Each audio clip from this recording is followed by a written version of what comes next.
Agora vai. Bom, pessoal, boa noite a todo mundo que está ao vivo aqui acompanhando essa aula inicial, ou essa conversa. Eu prefiro até pensar numa conversa inicialmente sobre a preparação de História da Política Externa Brasileira para o concurso do Instituto Rio Branco. Como vocês já devem saber, meu nome é Hélio Franchini, eu sou diplomata há agora quase 15 anos, prestei 4 vezes o concurso, então passei por muitas indas e vindas e todos os perrengues e dificuldades e desafios que qualquer candidato passa. Eu sei que muita gente deve estar terminando agora o concurso, espero que, provavelmente não assistindo a essa aula, aquelas pessoas que passaram, parabéns àquelas pessoas que estão com a nota, espero que dê tudo certo para aqueles que estão com os recursos, aguardando as respostas, se já não saíram, e para todo mundo que prestou e dessa vez não foi.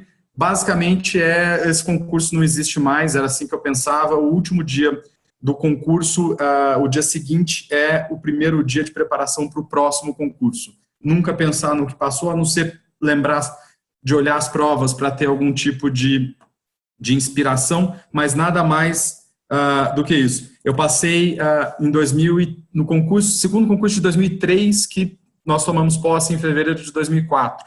Agora, em fevereiro, eu faço 15 anos de Itamaraty. Foi bastante difícil, eu comecei a prestar em 2001, foram 4 concursos. A minha sorte foi que teve um ano que foram 2 concursos. E ali eu acho que deu para chegar no tempo certo, ou no tom certo que precisava para o concurso. Era um concurso bem diferente, um tanto diferente desse que hoje a gente tem. Ainda tinha provas orais, era um outro tipo de construção das correções. Então, a gente não tinha tanto problema com a classificação, por exemplo. Não era um concurso essencialmente classificatório. Você tinha notas mínimas em todas as provas. Terminou que no meu concurso eram 50 vagas passando os 23. Então, você vê que era um tipo de concurso um pouco diferente. O concurso agora mudou, não tem mais a prova oral. As provas em si continuam as mesmas, as provas escritas continuam as mesmas. E esse é o tema de uma parte delas, que é o tema de História da Política Externa Brasileira, mas realmente o concurso tem evoluído e de forma até interessante, e é isso que eu quero comentar com vocês hoje. Ou seja, falar de estudos sobre a história da política externa brasileira, é isso que a gente pode discutir aqui. Eu vou fazer uma primeira apresentação, eu vi que tiveram algumas perguntas, eu vou fazer uma primeira apresentação, alguns comentários, depois a gente deixa um tempo para debater, para ver as dúvidas de vocês, etc. Eu vou me ater só para uma pergunta que já coloquei, já foi colocada aqui. O objetivo da gente é discutir história da política externa, que termina normalmente para o concurso em 1990. Colocar um fundo branco para anotações. Desculpa, mas esse eu não conheço. Gente, eu sou meio ruim dessa parte tecnológica mesmo. Eu vejo como lidar com isso. Mas, de qualquer jeito, a gente comenta para depois até 1990, que é a ideia de apresentar aqui os estudos de HPEB, ou seja, tudo que vem depois desse tempo não é objeto. Eu sei que hoje é um dia difícil de evitar esses temas, mas tudo que for pós-1990, a gente deixa para outra oportunidade, para outro tipo de coisa. Eu sei que, então, muita gente já conhece a área de História da Política Externa Brasileira, já tem ideia, já estudou, já lidou com elas no concurso, e muita gente que deve estar começando a preparação. Independentemente de quem já conhece, já estudou HPEB, ou quem está começando hoje, a ideia é que, a partir de agora, você tenha um longo ciclo de preparação até o concurso do ano que vem, que tudo indica que tende a se manter da mesma forma como a gente está vendo hoje. Não dá para saber ainda o que vai ser, em termos de nova administração do Itamaraty, mas normalmente você tem muito pouca mudança. Você tem uma nova diretora do Instituto Rio Branco, não vou apostar nisso, que não vai ter mudança nenhuma, mas a gente tem aí um histórico de continuidade muito grande, e hoje, para quem vai se preparar, a única coisa que dá para realmente trabalhar com a continuidade do concurso. Até o momento em que o concurso mude, não dá para ficar especulando, gastar muito tempo especulando mudanças. Eu sei que isso pode ser uma tentativa de antecipar alguma coisa, mas normalmente isso não funciona, pode desviar muito a atenção. Eu acompanho alguns dos grupos de estudos do Rio Branco, eu vejo muita gente tensa, é normal isso, eu passei por isso, gente tensa com mudança do concurso, temas de política atual. Olha, o principal é realmente ficar concentrado nas matérias, conhecer o concurso, verificar o tipo de exigência, quais são os elementos que precisam estar muito presentes na cabeça e deixar esse tipo de tema para ir evoluindo naturalmente. A tensão é inevitável, a ansiedade é inevitável, mas é preciso concentrar. Não existe fórmula mágica para o concurso. E é isso que eu quero apresentar um pouco para vocês sobre HPEB no momento de como estudar. Para quem já está estudando, não vai ser muita novidade, mas pode ser que tenha aí alguma dica. Não tem fórmula mágica. Esse concurso, como eu já falei em outras aulas aqui no IDEG, eu vou repetir sempre, não é um concurso de inteligência, esse é um concurso de esforço, é um concurso que você está no ponto certo de todos os conhecimentos são necessários, não é uma coisa para pessoas inteligentes, se vocês entendem assim, inteligente como alguém com uma capacidade fora do comum. Eu conheço da minha turma de 23 uma pessoa que, se fosse um concurso de inteligência, teria sido o único a passar. É um concurso de esforço, é um concurso que realmente exige você ter uma motivação, você ter a disciplina e você realmente sentar na cadeira e estudar. E é isso que a gente vai falar um pouco da parte de política externa. E é natural a gente falar de história da política externa brasileira, porque se tem uma das matérias que são mais inevitáveis no concurso para o Instituto Rio Branco, é a história da política externa. Se a gente for ver mesmo uma estrutura do concurso como existe hoje, você está querendo o quê? Pessoas selecionadas para atuarem como representantes do Brasil no exterior. Então, você tem uma série de vamos dizer assim, de conteúdos que você espera já ter as pessoas treinadas,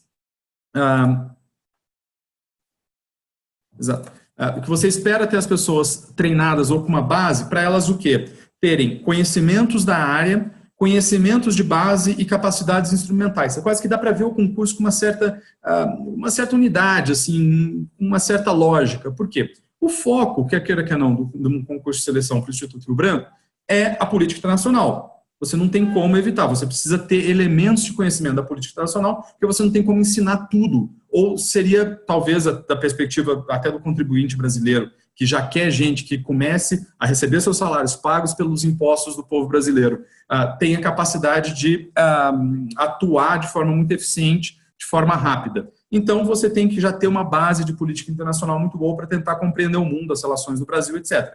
A partir dessa base, você também precisa conhecer os princípios da política externa brasileira. E a partir desses dois elementos, você conhecer de relações internacionais, conhecer da política externa brasileira, que já vem sendo aplicado, você vai precisar daquela série de instrumentos anteriores que te ajudam nisso.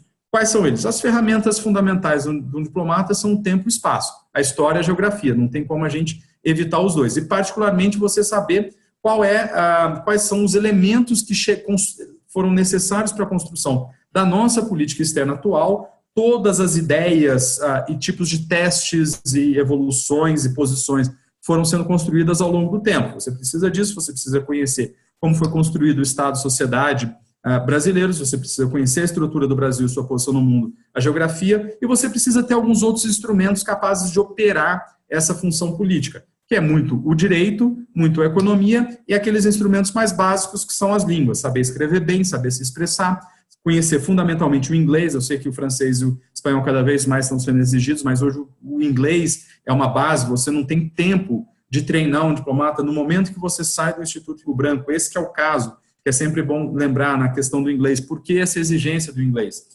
Isso acontece com muita gente, é óbvio que dependendo de onde você vai estar lotado uma vez que você sai do Rio Branco.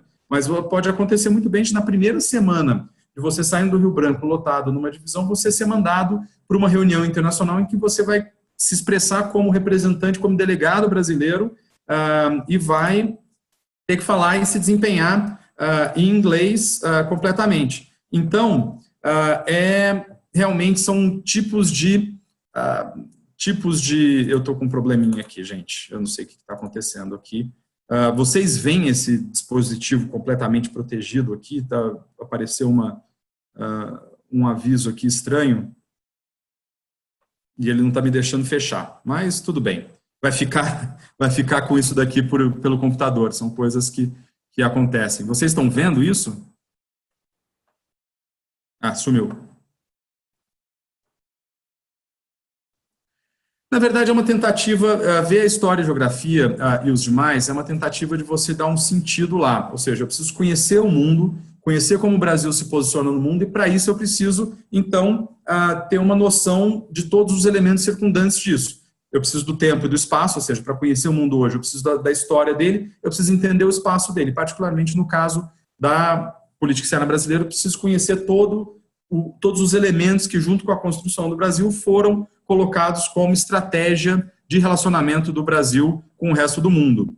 Não tem problema, algumas eu vou respondendo no meio do caminho, mas é só para a gente fazer uma apresentação inicial e depois continuar. Então, a história da política externa brasileira, ela é muito interessante, como a gente vai ver um pouco mais para frente, porque ela não apenas é uma matéria essencial e é um elemento essencial para a compreensão, para o bom desempenho de um diplomata, como também ela permite uma integração com outras matérias, como a gente vai ver, que é muito interessante em termos de aplicação da prova e de teste dos conhecimentos para um candidato. Política externa, já adiantando, quando a gente pega em história da política externa brasileira, eu tenho como fazer associações de história da política externa brasileira, dos temas de história da política externa brasileira em si, com temas de história do Brasil, com temas de economia brasileira, às vezes até com temas de direito e particularmente com temas de história mundial. Dá para, numa questão só, eu juntar vários desses elementos e testar a capacidade de síntese, de análise ampla de um candidato. E isso é importante e pode ajudar bastante no desempenho ou no trabalho diplomático, seja aqui em Brasília, na Secretaria de Estado, seja no exterior. Você tem que saber como usar todo esse ferramental que é necessário para um diplomata para atuar. Obviamente, vocês já devem ter escutado que quando você sai do Rio Branco, às vezes não começa com todo o trabalho interessante, isso é muito variável.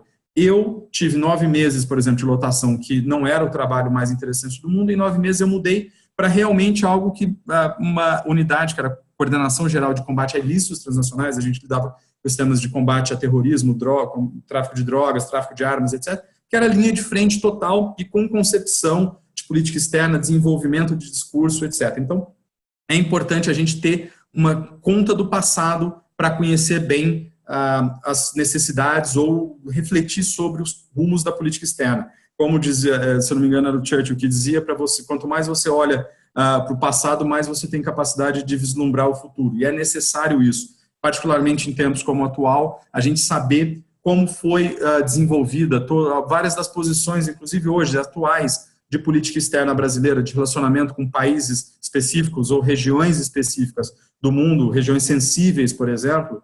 É importante a gente saber como foi feita essa construção ao longo do tempo para entender isso.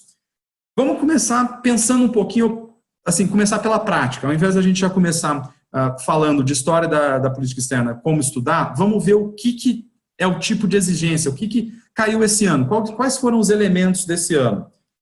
Esse ano foi um ano interessante, para mim não, porque eu fui citado no concurso, nada disso. Aliás, confesso que foi um susto, e óbvio, você fica feliz de ver o seu trabalho, e eu vou me referir a esse trabalho especificamente como uma das consequências do longo processo de preparação para o concurso. Esse trabalho, esse meu artigo que caiu no concurso, ele tem uma relação direta com os estudos para o Rio Branco e não passar e tentar dar continuidade aos estudos e um pouco viver com esse desafio que é você enfrentar o concurso várias vezes. Mas esse ano é um concurso interessante, ele apresenta alguns elementos interessantes. Em primeiro lugar, vocês já devem ter visto, o TPS caiu muita coisa de colônia e império, muita coisa mesmo, alguns elementos que eu conheço bem, para vocês que não sabem, só em termos de formação acadêmica, para eu comentar, eu fiz Direito como graduação, mas depois, até pelo concurso, eu fui para o mestrado em Ciência Política,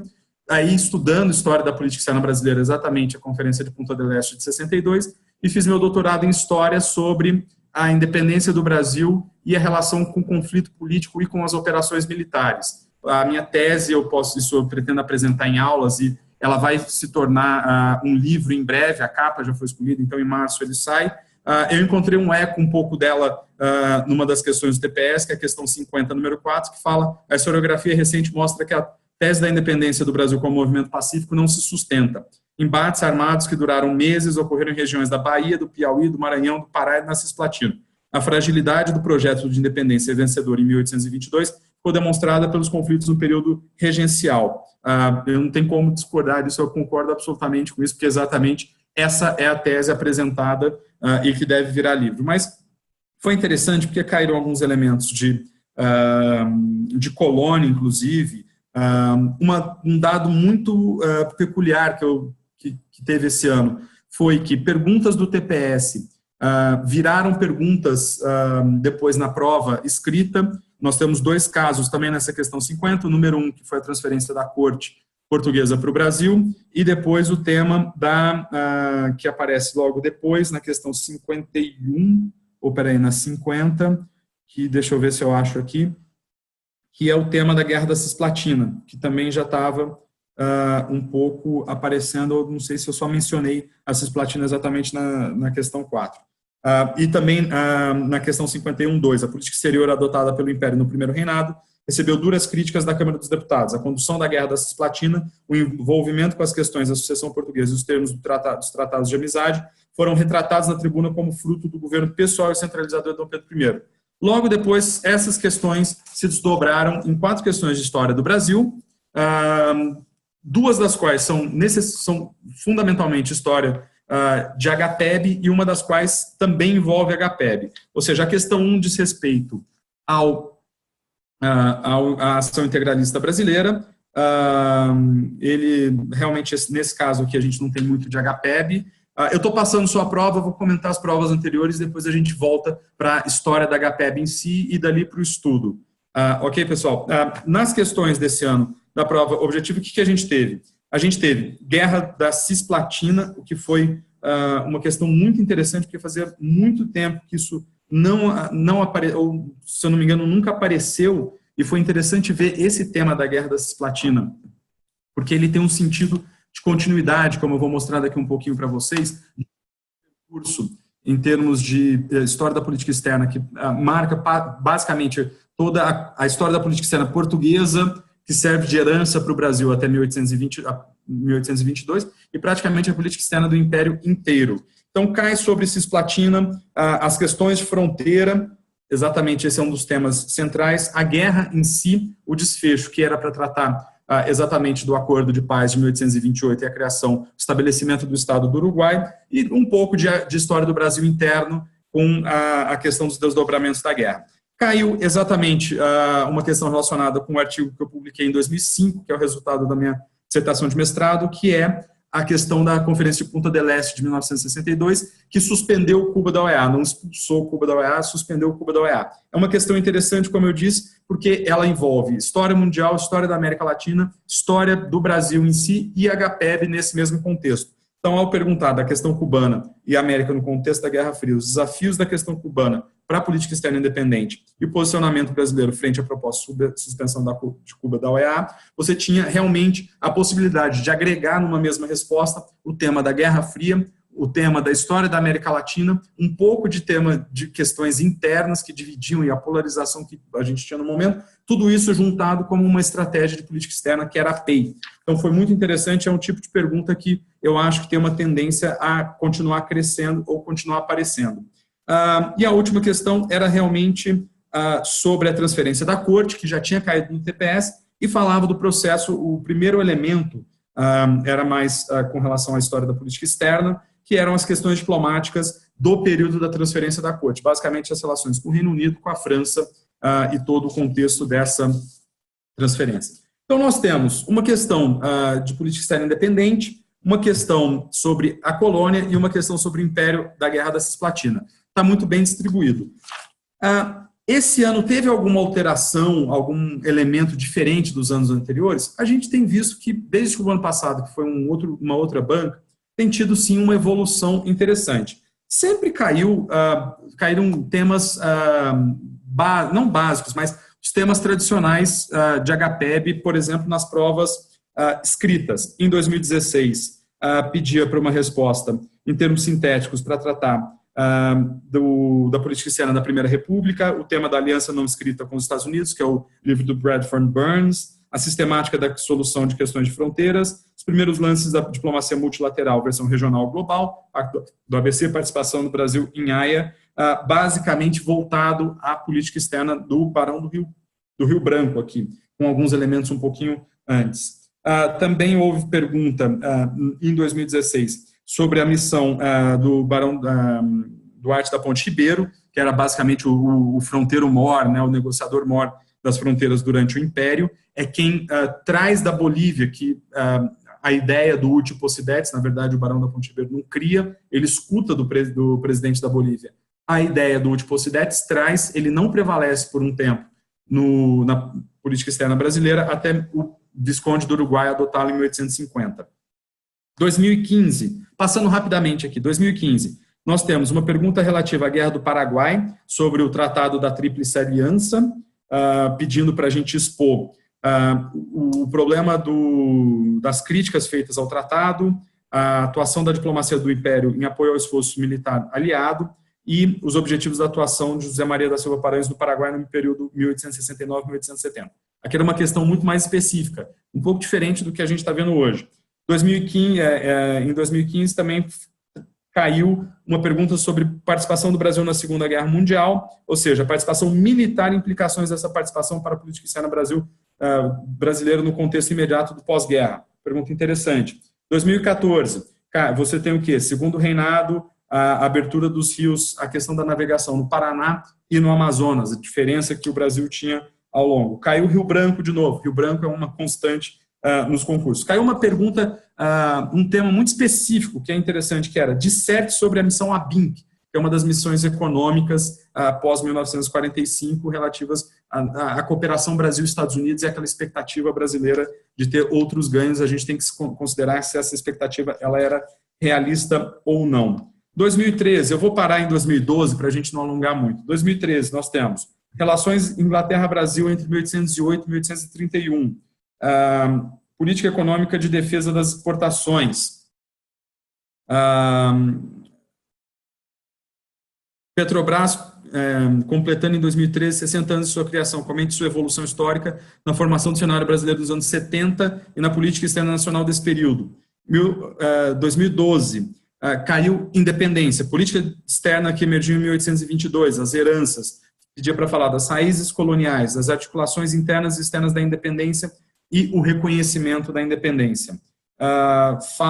Cai também de novo política externa da transição do Império para a República e a Conferência de Washington, um pouco de relações interamericanas, que é um tema interessante, faz muito tempo, ou seria um tema que ainda não caiu tanto, que são a série de conferências interamericanas que vão levar, por exemplo, à criação do TIAR em 1947, da própria OEA em 1948. Pedia para falar sobre a política externa brasileira para a África entre o final da década de 60 e o início dos anos 70, toda a questão do tema da descolonização relativa à PEI e o pragmatismo responsável. 2011, para terminar aqui, desenvolva a análise comparativa do processo de definição de fronteiras do Brasil com a Guiana Francesa e com a Guiana Inglesa. São as duas arbitragens que são importantes a gente falar. A primeira ganha pelo Rio Branco, a segunda uma divisão não favorável ao Brasil com Nabuco na liderança, só que a gente não esquece muitas vezes que na questão da Guiana Francesa tem uma herança do Império também, que assim que a família real, a corte portuguesa muda para o Brasil, eles ocupam a Guiana Francesa e a negociação do retorno da Guiana Francesa para o Estado francês é um ponto interessante em termos de negociação de como seriam estabelecidas as fronteiras e é uma das bases importantes que o Rio Branco depois vai alegar lá nas negociações. Volta à política externa independente, no âmbito da descolonização pós-Áfrico-Asiática, participação do Brasil na descolonização africana, as ideias de Araújo Castro acerca da ordem global, lembrar dos 3 Ds, a relação entre política externa independente e formação de conceitos brasileiros em relações internacionais. Volta depois uma outra questão, a Comissão Mista Brasil e Estados Unidos para a Política Externa Brasileira na década de 50. Uma outra pergunta também de história fala sobre a assunção do Castelo Branco e os rumos da política externa brasileira, as rupturas e todas as alterações. E 2010, eu vou mais um, pede para analisar as relações Brasil e Argentina nas 3 últimas décadas do século XIX, que é uma relação interessante, porque você tem uma alteração em termos de capacidade de poder, e isso está muito presente, por exemplo, no pensamento do Rio Branco. Energia, pedem para relacionar numa das perguntas, considerando que a energia foi um dos importantes insumos que motivaram a ação internacional do Brasil em diferentes momentos do século XX, em especial na década de 70, disserte acerca das modificações da política externa do governo Geisel relacionadas ao setor energético. E uma última pergunta para ficar aqui, discorra sobre a relação entre inserção internacional de segurança e política exterior do Brasil no período compreendido entre 45 e 90. Interessante na mistura, o relacionamento entre a política externa e a política de defesa, um tema muito importante também. O que a gente vê aqui? A gente vê que tem alguns temas inevitáveis, ou alguns temas-chave em termos de estudo da política externa brasileira. São esses os temas que a gente tem que sempre ter em mente e algumas tendências, que foi o que eu coloquei aqui. Por que, mais uma vez, que esses temas são importantes? Aqui eu queria, antes de voltar ao estudo, apresentar exatamente um pouco como seriam esses temas e por que eles são importantes também em termos de pensamento de política externa e de relacionamento em termos de construção da prova. Se a gente for pensar, é algo que todo mundo trata, mas às vezes é difícil pensar. O que é uma política externa? Tem uma forma muito simples de a gente pensar uma política externa. Pode não ser um conceito para ser escrito num livro, e aqui nada do que eu pretendo colocar é em termos de você colocar diretamente na prova. Isso é mais uma conversa de orientação em termos de política externa. A política externa, se a gente for ver, é uma política pública, obviamente, ou seja, é a gestão de um problema público, ou seja, a identificação de uma questão ou de um tema que exige a atenção e a intervenção do poder estatal, uma vez que a sociedade sozinha, ou os indivíduos, as suas famílias, não tem condições de lidar, ou é ineficiente lidar de forma isolada, você tem a identificação desse problema, a formulação de uma estratégia de lidar com esse problema e a execução. Basicamente, isso é uma política pública, e a política externa é exatamente essa política pública relacionada às estratégias que um Estado vai ter no relacionamento com os demais estados, ou seja, eu preciso pensar como eu lido com os outros. A gente quase que pode resumir a política externa a isso. Óbvio que existem elementos que se juntam para essa definição de qual que é a minha estratégia. Basicamente, você vai ter dois elementos fundamentais. Qual que é o quadro internacional, ou seja, o que eu posso, não posso, quais são os meus potenciais aliados, quais são os valores, as regras, os costumes que estão vigentes no quadro internacional, e qual que é a minha realidade nacional, em termos dos meus desafios, das minhas necessidades, ou seja, o meu problema público, e a partir daí quais são as estratégias que eu preciso realizar para realmente lidar com esses meus desafios. Ou seja, é uma junção, o que o Putnam, por exemplo, vai falar dos jogos de dois níveis, mas no meio do caminho existe também essa estratégia, a interpretação dos atores, do que o Laffer chama da tradução das necessidades internas em possibilidades externas. Você tem ali um ator no meio do caminho que torna isso algo não absolutamente previsível, ou seja, a ideia de que o quadro internacional determina absolutamente a política externa de um país como o Brasil não tem como se sustentar, porque muitas vezes os Estados encontram brechas ou encontram estratégias para tentar lidar de forma mais eficiente para os seus interesses num quadro internacional que entendem como rígido. É o caso, por exemplo, da política externa independente. A política externa independente é muito interessante porque ela desenvolve exatamente um interesse nacional, que é o desenvolvimento, e a busca por parceiros internacionais, e verifica que nessa busca você tem o quê? Um problema com relação à Guerra Fria. A dinâmica da Guerra Fria, de uma certa forma, separava o mundo e limitava essa busca pelos parceiros no âmbito econômico. Então, a política externa independente, ao invés de bater de frente com essa dinâmica internacional que estava na polarização entre Estados Unidos e União Soviética, ela vai fazer uma estratégia de tentar bypassar um pouco ou lidar com isso. Se vocês olharem um artigo do Jânio Quadros na revista Foreign Affairs em 1961, ele trata exatamente disso, porque ele vai dizer, o Brasil optou pelo mundo ocidental. A questão é que a opção pelo mundo ocidental não pode ser limitadora absoluta dos interesses nacionais. Eu preciso de comércio, ele escreve, o comércio não tem ideologia. Então, em primeiro lugar, vem o Brasil. Eu vou estar na opção do quadro internacional rígido leste-oeste, com base no oeste. Agora, isso não vai limitar totalmente a minha ação. Então, é uma forma de você lidar com o quadro internacional que pode ser muitas vezes rígido. Muitas vezes você também tem os constrangimentos, os condicionantes internos, que podem também determinar elementos de política externa ou muitas vezes servirem de inspiração para você ter uma política externa que busca superá-los.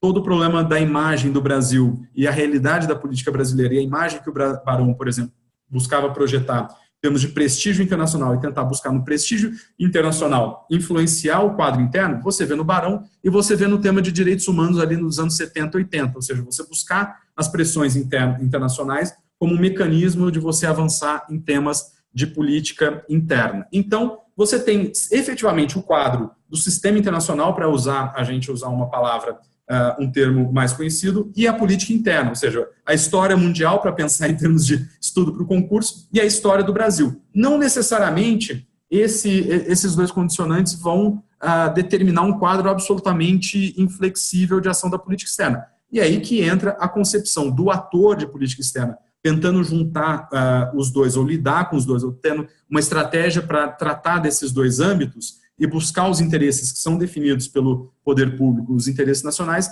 que a gente vai ter a estratégia de política externa, a forma como conceber uma política externa, que é a política externa brasileira. E ao a gente voltar para a história da política externa brasileira, a gente vai ter exatamente como aqueles atores, dentro daquele contexto histórico mundial e daquele contexto histórico brasileiro, eles procuraram lidar com os problemas de então, em termos de junção desses dois quadros internacionais. E se a gente for ver, a gente tem alguns temas, alguns tópicos e uma evolução que é muito interessante da gente explorar. Vamos começar, por exemplo, se a gente quiser ser muito rígido ou um pouco mais estrito, a política externa brasileira começa em 1822. Não existe política externa brasileira anterior, existe o Estado português. Ou, se a gente quiser flexibilizar um pouco, você pode dizer que, a partir de 1815 e 16, você tem a política externa do Reino Unido, Portugal, Brasil. Reinos Unidos em igualdade jurídica, inclusive, ligados à soberania da coroa portuguesa. A ideia do Brasil colônia, a partir de 1815 e 16, já não é mais verdade. O Brasil já não estava mais ligado a Portugal. O Brasil já era um reino independente do Reino de Portugal, mas ligado à soberania da coroa portuguesa de Dom João VI. E esse é um tema que a gente pode explorar bastante em termos de história da independência do Brasil, que é exatamente a minha tese de doutorado. Mas você tem uma grande herança, exatamente, você tem uma grande herança.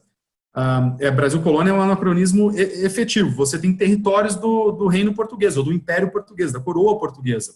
Basicamente é isso. Essa ideia de Brasil, que a gente fala muitas vezes Brasil Colônia, ou política externa brasileira voltando lá atrás, ela tem muita ideia desse Brasil pré-constituído, que hoje no Rio Branco, todo mundo que história para o concurso do Rio Branco, quem está estudando história e lida muito com os temas de construção da identidade nacional, construção do projeto nacional, a gente vê que isso não existia. É só uma facilitação para a gente entender que são os temas relacionados à colônia anteriores.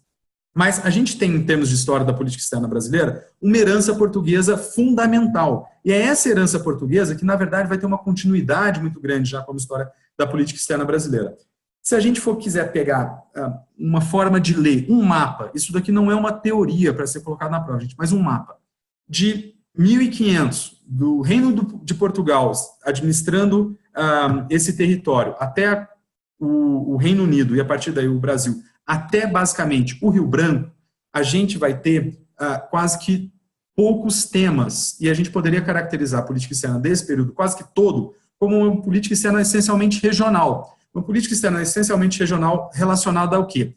A ocupação do território e a construção posterior de Estados nacionais, e a relação, então, entre esses Estados nacionais, e a relação desses Estados nacionais com potências que conseguiam se projetar na região sul-americana. Se vocês pensem bem nos temas, que a gente já vai chegar lá, mas tentem lembrar dos temas. Todos os temas de HPEB, da herança portuguesa ou do Império, eles estão relacionados à relação com os vizinhos ou à relação com as potências que se projetavam aqui. Basicamente, o Reino Unido, um pouco a França, depois os Estados Unidos. Óbvio que tem o Brasil, a partir de 1822, tinha legações na Europa, tinha legações nos Estados Unidos, teve outros tipos de relação. Mas até o Rio Branco, basicamente, o que vai prevalecer em termos de grandes temas e de grandes estratégias de política externa brasileira está relacionado à construção dos Estados nacionais aqui dos vizinhos e com isso, e também com as potências que conseguiram se projetar aqui, fundamentalmente o Reino Unido. Por que isso? Porque era natural que isso fosse acontecer. A partir do momento que você começa a ocupação do território por parte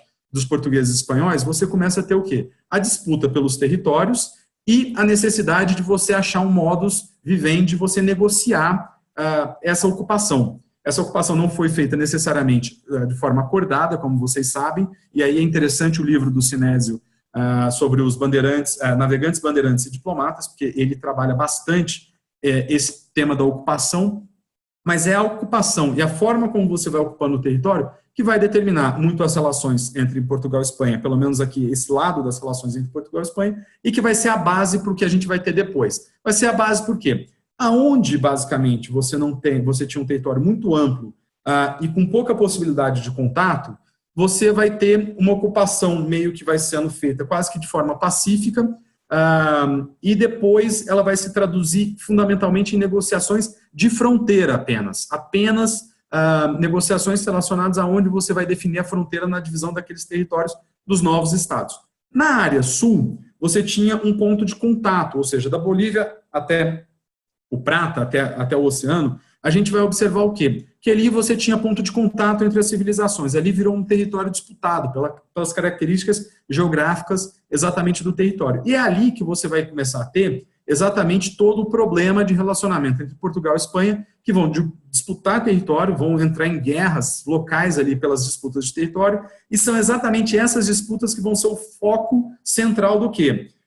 Da gestão posterior da política externa brasileira e das negociações de limites, negociações que começam já no período colonial. As negociações, basicamente, toda a prova dificilmente vai cair alguma coisa de Tordesilhas, mas vai cair. Tratado de Madrid de 1750, Santo Ildefonso de 1777 e Badajoz de 1802, me desculpe, que anula os anteriores. 1750, com o de Madrid, muito destacado no caso brasileiro, exatamente por consagrar o princípio do Utipocidetes, mas, em termos gerais, a fronteira norte do Brasil, a ocupação ali do Amazonas ou do centro, muda muito pouco com base nesse tratado. O de Madrid e Santo Ildefonso tem poucas diferenças. É no sul em que essas diferenças e a indefinição dessas fronteiras, porque essas negociações subsequentes vão ser heranças que aqueles que vão herdar de Portugal e da Espanha essas disputas e vão ter que lidar com a questão do assentamento dos Estados nacionais, vão ter ali não só os problemas jurídicos, mas exatamente os problemas de relacionamento político, problemas tradicionais entre estados que estão se constituindo. Obviamente, você pode pensar, então, a ocupação territorial e exatamente as disputas territoriais, na prática e no aspecto militar, são uma das heranças da política externa portuguesa para o Brasil. A base de tratados, aquela base inicial de tentativa de negociação de tratados e resolução desses problemas, é também uma outra das heranças, e é importante lembrar, porque isso costuma cair na prova, ou seja, você lembra dos problemas de fronteira, das tentativas de resolução, que são os acordos. Tem uma herança, de uma certa forma, relacionada com as tradições da diplomacia portuguesa, como a diplomacia portuguesa lidava com ser o que, por muito tempo, Portugal foi, em dado momento, um país forte, depois um país frágil, mas não era um país frágil, completamente frágil, por exemplo, temos as suas colônias em termos de marinha portuguesa, a ideia de uma marinha portuguesa completamente fraca em 1808, por exemplo, não é verdadeira, e isso impacta muito na questão das pressões do Reino Unido e da França em termos da família real. Isso é uma coisa que não é muito falada, não era muito falada pela historiografia, mas hoje a gente vê. O caso português de 1808 parece muito com o caso da marinha francesa em 1940, depois da derrota, ou seja, o Reino Unido não podia se dar o luxo de perder a esquadra francesa em 1940. A esquadra francesa incorporada à esquadra alemã causaria um problema estratégico significativo. O que o Reino Unido fez? Afundou uma parte da esquadra francesa em 1940, matando inclusive muitos brasileiros, muitos marinheiros franceses.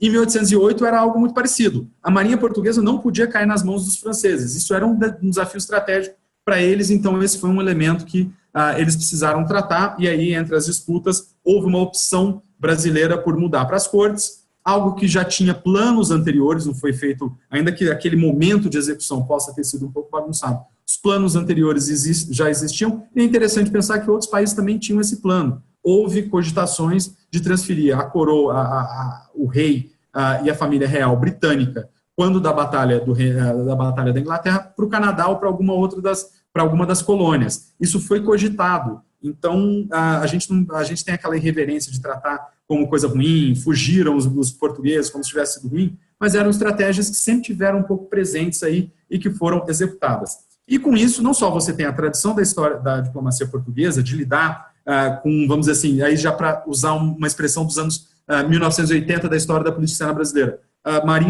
Portugal sem excedentes de poder, que é uma expressão do Saraiva Guerreiro, eles têm que fazer essas opções estratégicas que implicam na mudança da corte. E aí a outra herança portuguesa muito importante, que é o estabelecimento de uma capital, de uma estrutura de Estado efetiva no Rio de Janeiro. O Rio de Janeiro se torna uma capital de império. Rio de Janeiro se torna uma capital de império com estrutura do executivo, do legislativo, do judiciário, com legações estrangeiras, com a coroação de um rei português e um rei de linhagem europeia é coroado no Rio de Janeiro. Então, o Rio de Janeiro adquire todas as, vamos dizer assim, todos os requisitos de ser uma capital imperial. E muito disso é herdado pela diplomacia e pelo próprio Império Brasileiro nascente em 1822. Então, essas são as heranças portuguesas. Quando qualquer coisa que for cair de herança portuguesa, de uma certa forma, a gente tem que lembrar da ocupação do território, das disputas territoriais, das tentativas de negociação para resolver essas disputas e da herança estrutural de Estado que vem com a transferência da colônia. Isso não vai mudar muito em termos quase que toda a história, a política externa do Império. Por quê? Você vai ter uma evolução grande em termos da forma como as autoridades vão lidar, mas os problemas são os mesmos. Por quê?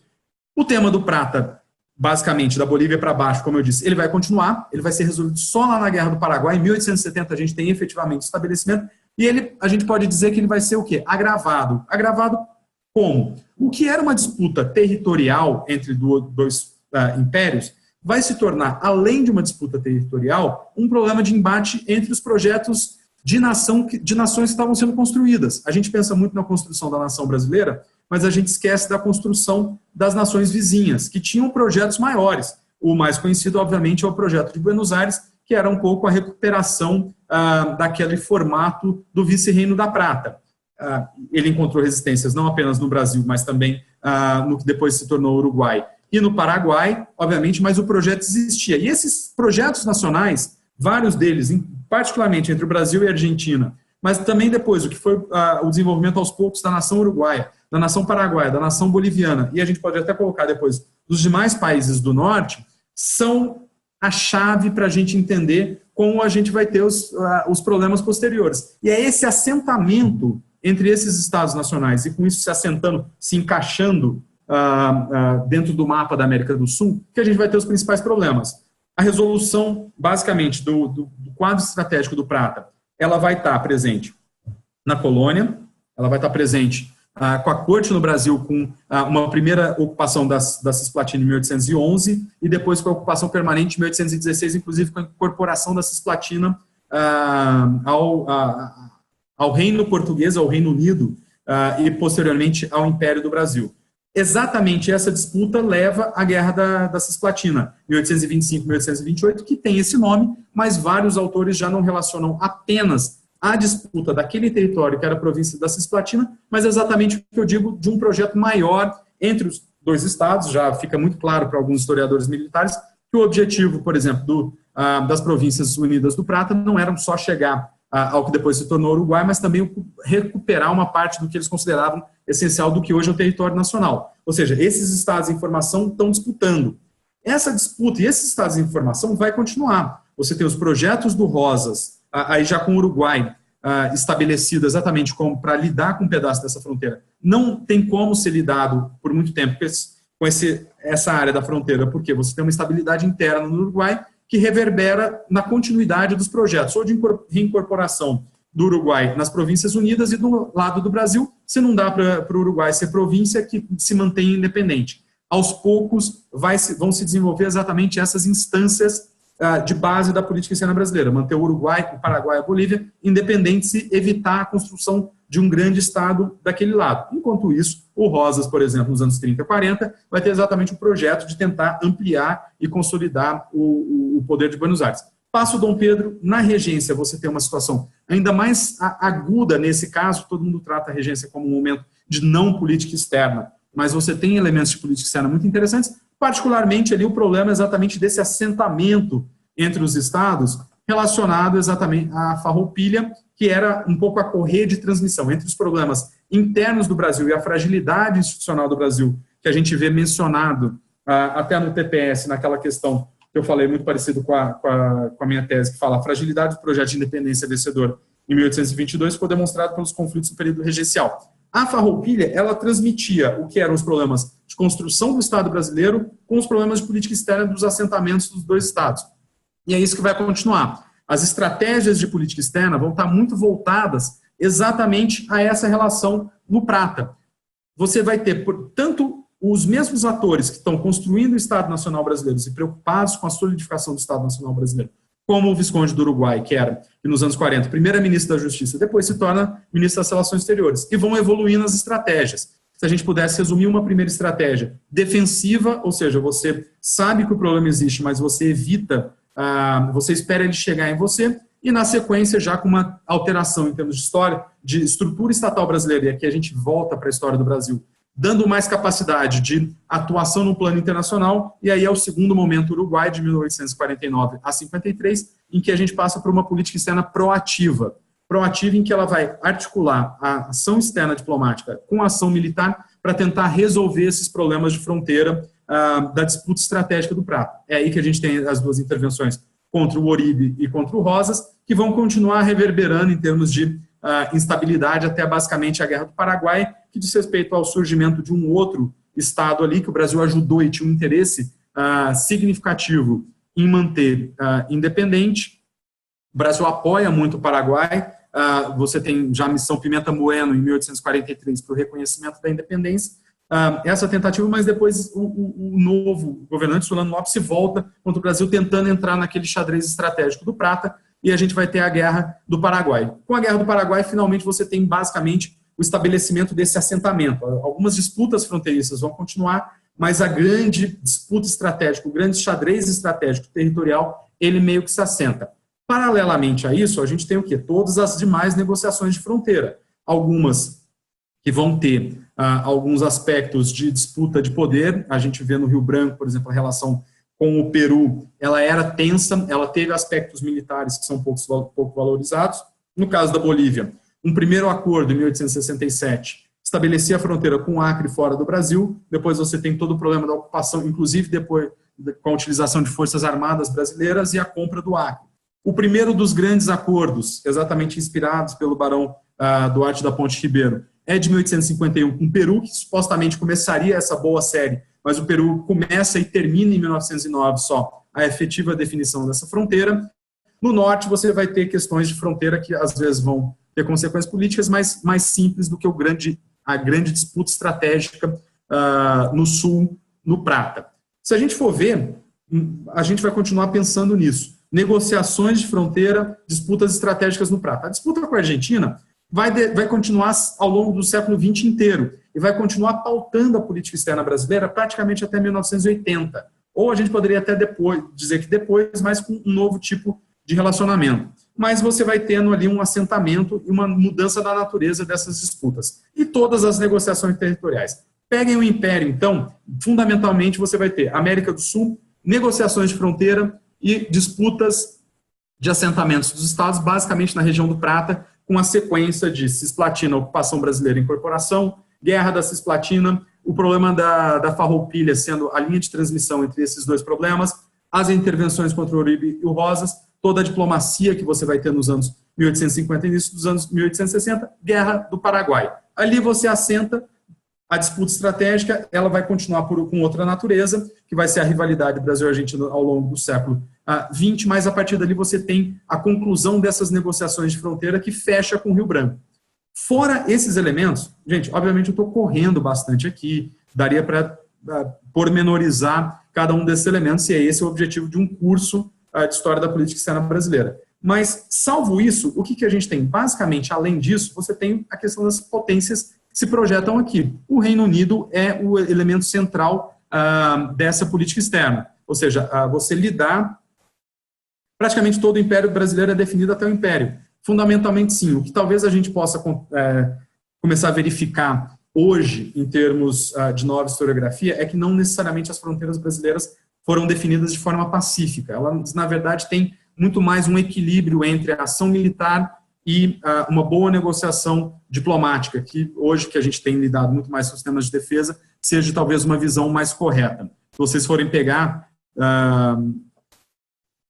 é interessante, porque se a gente for pegar, olha, com o Uruguai você teve todo o problema da Cisplatina, a fronteira é inicialmente definida após a Guerra da Cisplatina, e vão ter negociações posteriores, terminando até com a negociação no Rio Branco, com o condomínio na Lagoa, mas basicamente são os finalmente. A base foi definida fundamentalmente em 1822, depois de uma guerra. Com a Argentina, você tem uma disputa ao longo do começo muito grande pelo tema das missões, que finalmente é definido uma negociação com a arbitragem, da primeira arbitragem do Rio Branco ganhando, mas ela tinha uma base de disputa estratégica e de terreno muito grande. Com o Paraguai, o final da negociação de fronteira fundamentalmente é com a Guerra do Paraguai, então também relacionada à guerra. Com a Bolívia é uma grande negociação diplomática que tem um elemento militar da ocupação militar, inclusive participou dessa ocupação militar um então sargento Getúlio Vargas, que menciona o tema na sua biografia. Com o Peru, a gente começou negociando, mas no Rio Branco, quem lê a nova biografia do Villafañe vai ver as dificuldades na negociação com o Peru e a dimensão militar dessa negociação. Com a Colômbia, teve menos, com a Venezuela foi relativamente tranquilo, com a Guiana Francesa, com o Suriname, esse foi mais fácil, porque dependia também da negociação com o Reino Unido. Essa com o Reino Unido foi a mais, talvez a menos envolvendo elementos militares, mas ainda assim você tinha preocupação com relação ao imperialismo britânico no fim do século XIX. E com a França você tem a ocupação da Guiana Francesa e na devolução uma nova negociação de fronteiras. Então a gente balanceia um pouquinho isso é a nova historiografia, mas além desses processos que envolvem negociações de direito, acordos e disputas que geram guerras, como foi o período das intervenções brasileiras e as estratégias de política externa relacionadas a esse, a gente tem as potências que vão estar presentes na América do Sul. E a principal delas é o Reino Unido, com o tema do comércio e com o tema da escravidão. Resumindo muito, teriam outros temas para serem explorados, mas esses são dois temas que vão perpassar. Acordo de 1810, os acordos posteriores, as negociações, as leis seguintes, a questão da presença dos britânicos, a questão Christie, tudo isso diz respeito exatamente ao comércio, tráfico de escravos e um pouco a relação política entre os dois, mas a relação política vai degringolando bastante. Com os Estados Unidos é importante lembrar o tema imperial muito mais pela resistência ou pelas dificuldades de relacionamento do Império com os Estados Unidos para ter um pouco a mudança que você vai ter já com o início da República e que é expandida pelo Rio Branco. Ou seja, o Rio Branco, se a gente já quiser adiantar um pouquinho, porque depois da Guerra do Paraguai você tem uma política externa brasileira que é um pouco mais do mesmo. A República tenta dar essa solidariedade americana, se voltar aos Estados americanos em termos de tom, mas esse discurso não se traduz inicialmente numa prática, que é a Conferência Interamericana de 1889 e subsequentes, mas fundamentalmente você não vai ter ainda uma alteração significativa do padrão de política externa. No Rio Branco, que a gente vai ver o quê? Um esgotamento, ou pelo menos assim, não diria um esgotamento, mas o término desse processo, ou seja, são negociadas as fronteiras, são assentados os Estados nacionais, ou eles já estavam assentados, mas as últimas questões terminam, então você começa a ter o Brasil olhando para outros temas ou outros temas surgindo. A rivalidade com a Argentina vai continuar, e aí a Argentina muito mais forte do que o Brasil, isso tem muito com a relação triangular, que é o livro do Bradford Burns, buscando os Estados Unidos, não só para enfrentar medos que o Rio Branco tinha com relação às potências europeias que estavam ali atuando de forma no seu imperialismo africano, mas que tinham ali algumas pequenas iniciativas na América do Sul, a questão do Bolivian Syndicate, as negociações ou as pretensões de fronteira que França e Reino Unido, por exemplo, tinha. O tema da Ilha de Trindade nos anos 90, ou seja, vários elementos inspiravam o Barão a buscar nos Estados Unidos e na doutrina Monroe, reinterpretada para todas as Américas, um tipo de proteção. Com o Rio Branco, o que a gente vai ver é que com o término, que não significa o fim dos temas sul-americanos, mas com os términos das principais questões do Império, pelo menos da diplomacia regional, ela se mantém regional, mas vai se ampliando ainda mais. A maior simbologia dessa ampliação é a Primeira Guerra Mundial e a entrada do Brasil na Primeira Guerra. O Brasil manda tropas, ainda que não significativas, o Brasil manda tropas para a Europa. Você tem uma projeção limitada, mas uma projeção que tem consequências diplomáticas na participação da Conferência de Versailles, com interesses brasileiros muito claros em termos dos navios e do café, mas a partir daí um impulso brasileiro para uma atuação para fora só da sua região. Um impulso que vai ser duplo, Liga das Nações de um lado, e uma construção lenta que vai terminar em 1948, do interamericanismo.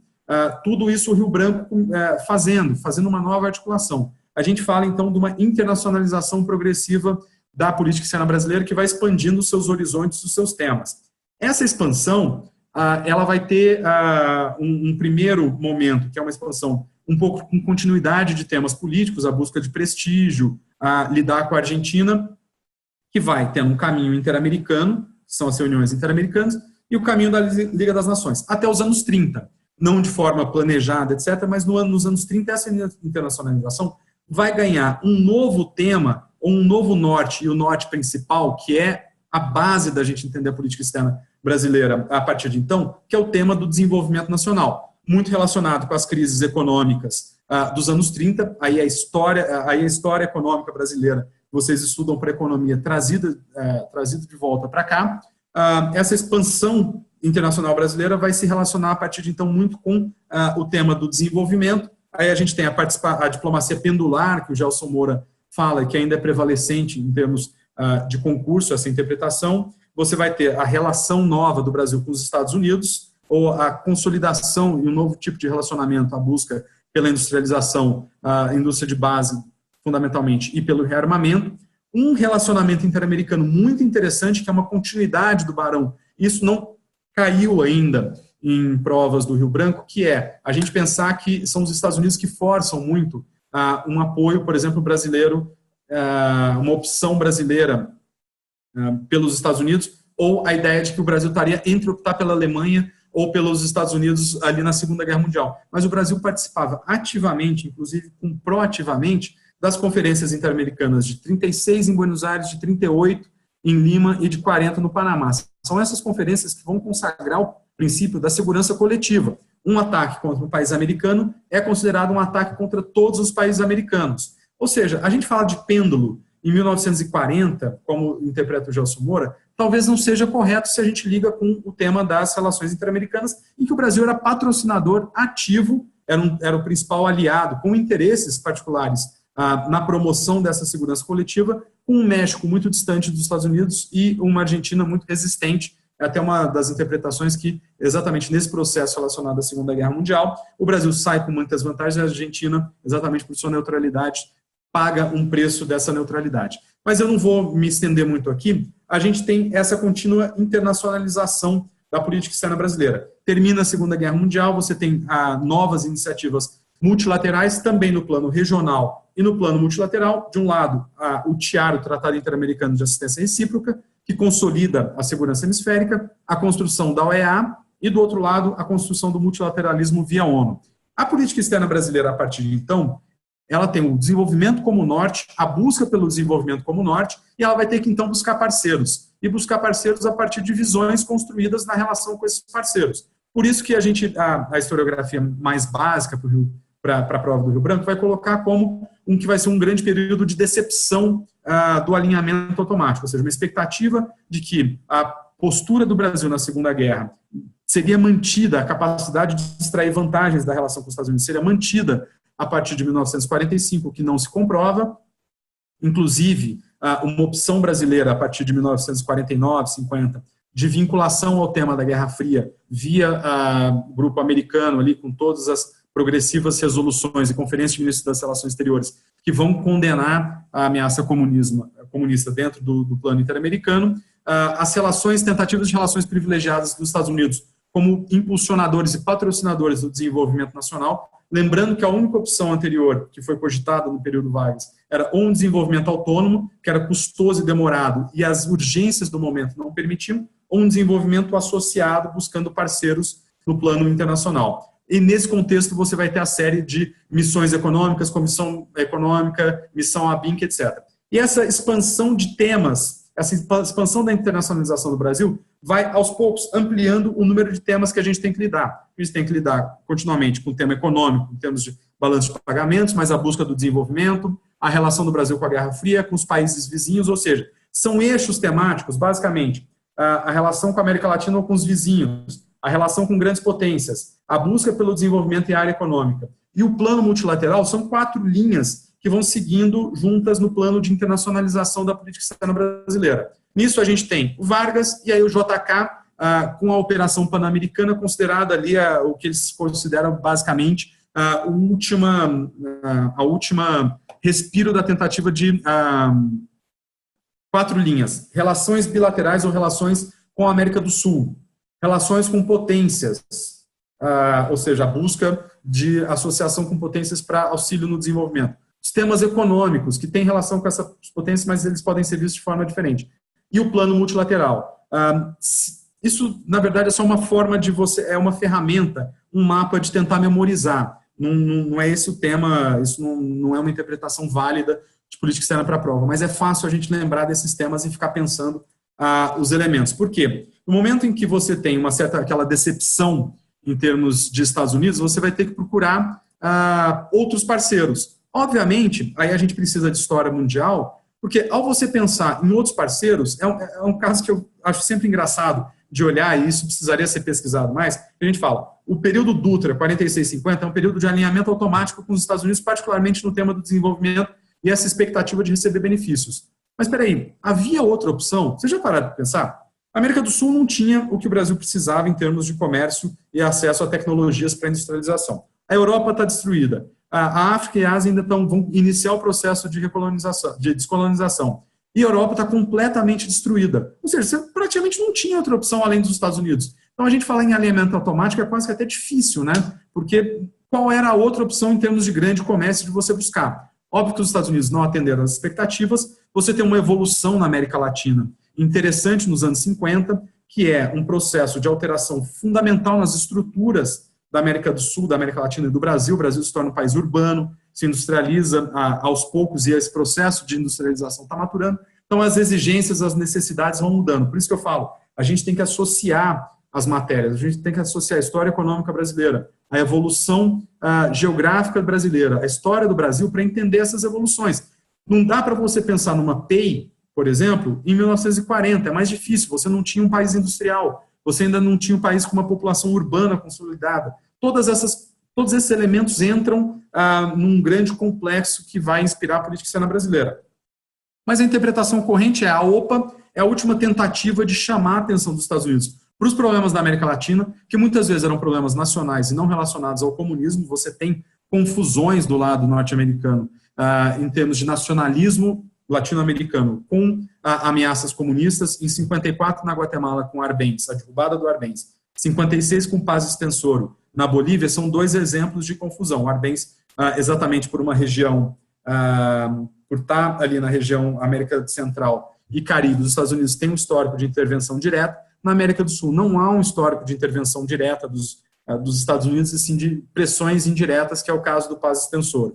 Mas você tem uma evolução desse problema, uma evolução das próprias sociedades, em que tornam, isso está na OPA, a pobreza, não só a busca pelo desenvolvimento, mas o problema do subdesenvolvimento como tema central. E é esse o tema que vai impulsionar, se a gente for pensar junto com a alteração da sociedade brasileira, o terceiro grande salto em termos de política externa brasileira, que é você passar do internacionalismo, ou seja, todos os temas começam a ser interessantes, para o universalismo da política externa brasileira a partir da PEI.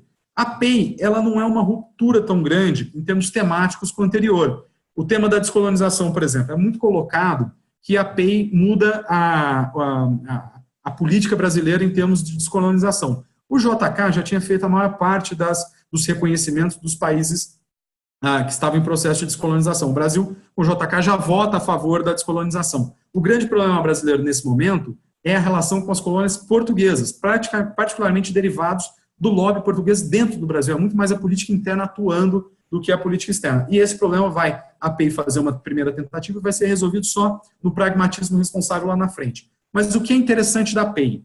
A PEI, ela é quase que vamos dizer assim, a política externa brasileira chegando à maturidade, que é a concepção do interesse nacional, de como eu devo planejar o interesse nacional, de acordo com as minhas necessidades internas e o que é possível dentro do plano internacional. Ela é muito mais uma questão metodológica, de eu andar com as minhas próprias pernas, do que uma mudança significativa temática.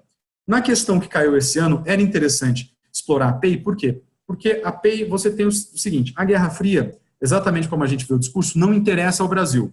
Se você precisar lidar com a Guerra Fria, efetivamente eu sou do plano ocidental. Mas é o Brasil tentando sair da Guerra Fria porque ela atrapalha o objetivo maior, que é o desenvolvimento nacional. Então eu tenho que, vamos dizer assim, retirar a Guerra Fria do meu problema para tentar expandir o meu comércio. Daí essa ideia da política externa independente, em que eu sou do bloco ocidental, mas não é ele que me define sim o interesse nacional. O problema de Cuba é que Cuba traz a Guerra Fria exatamente para a América Latina, ou seja, uma Guerra Fria que estava relativamente longe, sendo travada em outros elementos. Em 1960, 61, 62, vai ter dois temas principais. Toda a Guerra Fria, nesse período, está concentrado em Berlim e em Cuba.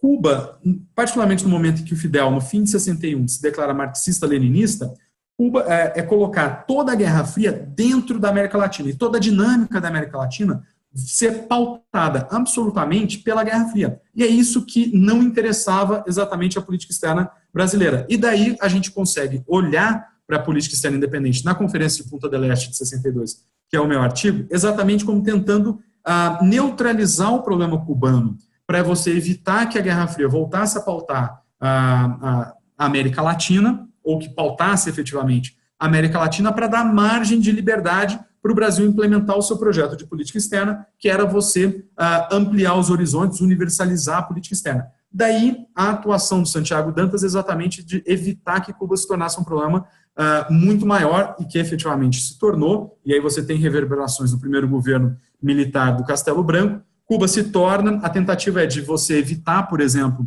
uma exclusão de Cuba da OEA, evitar a suspensão de Cuba da OEA, porque o Santiago Dantas mesmo falava, ao você fazer isso, você basicamente vai jogar Cuba no colo dos soviéticos.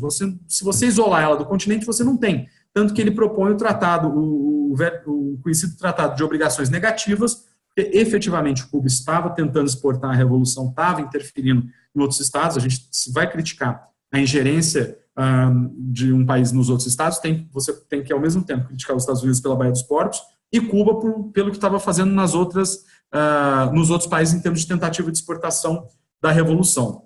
Então, você tem que criar obrigações negativas para Cuba, de tal forma que você teria a finlandização de Cuba. A ideia dos estados neutros, que eram Finlândia e Áustria, na dinâmica da Guerra Fria na Europa, você não isolar Cuba, manter Cuba no seio da família americana, fazendo com que ela pudesse permanecer comunista, mas se limitando, Cuba também se contendo. Obviamente, Cuba é contra isso, os Estados Unidos conseguem reverter um dos votos, que é o voto do Haiti, e Cuba é suspensa da OEA. Lembrando que foram basicamente 5 as decisões, declaração do marxismo-leninismo como uma ameaça à paz na região, que sustentou a invocação do TIAR, e a Punta del Este foi uma reunião do TIAR. Você tem a expulsão de Cuba da GID, que é aprovada pelo Brasil, mais 2 ou 3 elementos que eu não lembro aqui de cabeça, e a única abstenção brasileira de todas as decisões, o Brasil aprova quase tudo, menos a suspensão de Cuba da OEA, com uma argumentação fundamentalmente jurídica, mas com o interesse exatamente de evitar o isolamento de Cuba, que era jogar Cuba nos braços dos soviéticos, o que acontece logo depois a gente tem o problema da crise dos mísseis. Então é essa base de pensamento da PEI, que na PEI é muito mais discurso, porque a PEI enfrenta não tanto só os problemas externos, mas a polarização interna, e ela influencia e limita muito a atuação da PEI, inclusive ali já no governo Jango, e o Araújo Castro com a ideia dos 3Ds. O Araújo Castro, por exemplo, tem uma pegada muito multilateral, exatamente pelos outros problemas que a gente vai ter de atuação no plano bilateral. Com a Argentina, é um momento, com o Jânio Quadros, dos acordos de Iguaçu, então é um momento de você tentar cooperação com a Argentina, a gente vai e volta na cooperação e na rivalidade até basicamente os anos 1980. Então você vai tendo essa progressiva, essa limitação em termos de resultados da PEI, mas ela coloca um discurso que é um amadurecimento da política externa brasileira. É um amadurecimento que vai voltar aos poucos nos governos militares, vai voltando progressivamente até o pragmatismo responsável e ecumênico, que exatamente ele tem como uma base muito forte. Você lidar com os países vizinhos, você ter uma posição interessante em termos de política multilateral, e você buscar tecnologias e elementos do desenvolvimento nacional. E elementos de desenvolvimento nacional que sejam exatamente de interesse autônomo brasileiro, inclusive elementos estratégicos. Nesse momento, você tem a consolidação do quê? Como eu disse, em 1946, 50, você só tinha os Estados Unidos. Ao longo da década de 50, se a gente vai ver, a gente vai encontrar a reemergência de outras potências. Reino Unido, França, Alemanha, Japão. E é exatamente nessa reemergência que você vai começar a ter opções maiores em termos de política externa, buscar o acordo nuclear com a Alemanha, você ter uma nova cooperação econômica com o Japão. Então, a política externa brasileira, que agora já está presente em todo o mundo, ela se universaliza porque ela se interessa por todos os temas, ela busca vários e múltiplos parceiros e ela não se pauta pela relação com um país específico e sim por um elemento de interesse nacional. Você tem como relacionar a PEI ao pragmatismo responsável. O Gelson Fonseca, no livro dele, A Legitimidade e Outras Questões Internacionais, ele faz uma comparação entre PEI e pragmatismo responsável, que ele tenta diferenciar, mas o que ele usa de elementos de diferenciação são basicamente contextos. A linha de raciocínio, ou seja, o pensamento diplomático que está por trás da PEI e do pragmatismo responsável é muito parecido. O que você tem no pragmatismo responsável que é uma característica que vai gerar nos anos 80 alguns elementos? Em primeiro lugar, você tem a ideia de uma projeção desse universalismo do Brasil potência, ou seja, o desenvolvimento, essa posição voltada ao interesse nacional, essa busca por novos parceiros vai dar a ideia de um Brasil potência.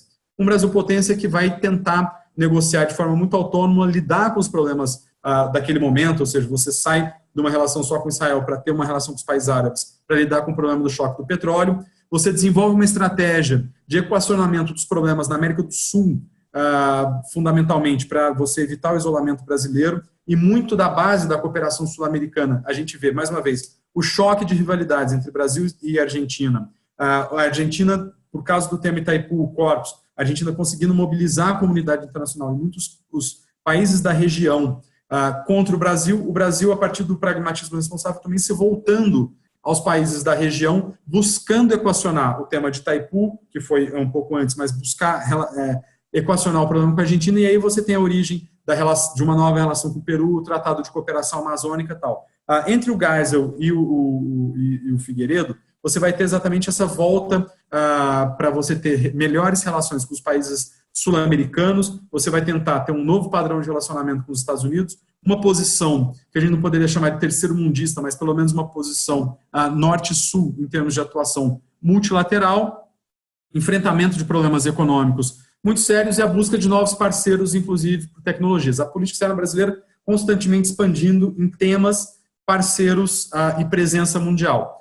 Aí, o que nós temos depois é o processo de redemocratização, que não muda fundamentalmente as linhas dessa política externa, mas vai lidar de forma diferente com alguns desses elementos.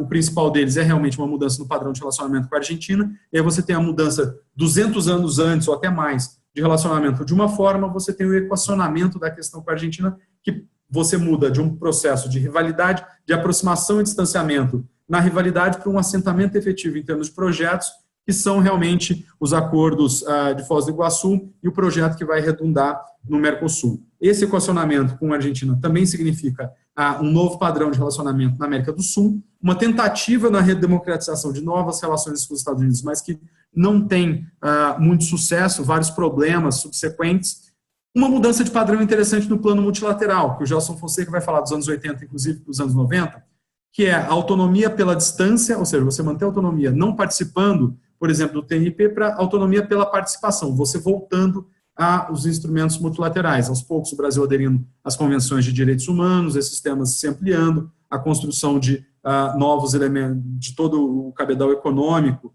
voltado ao Mercosul, a volta do Brasil ao Conselho de Segurança, e, a partir daí, você vai ter, nos anos 90, todo um novo processo de autonomia pela participação, que é a entrada do Brasil no TNP, no MTCR, e essa ideia de que, de uma certa forma, nos anos 80, aquele modelo de desenvolvimentismo que pautava muito a política externa brasileira, ele se esgota e você precisa buscar novos elementos. Novos elementos baseados em talvez duas estratégias que ainda hoje estão em debate.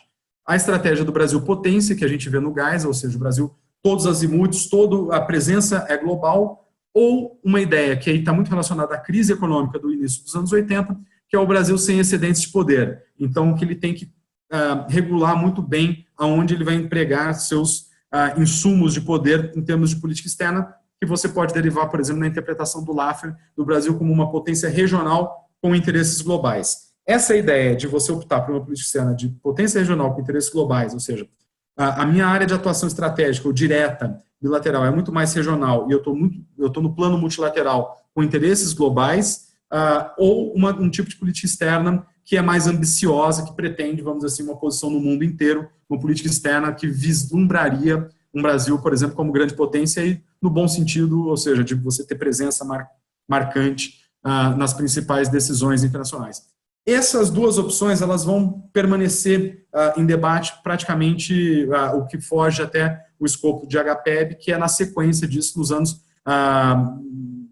nos últimos 20 anos, ou seja, uma mais limitada, uma mais expandida, são as duas legítimas, depende exatamente do que a sociedade brasileira quer.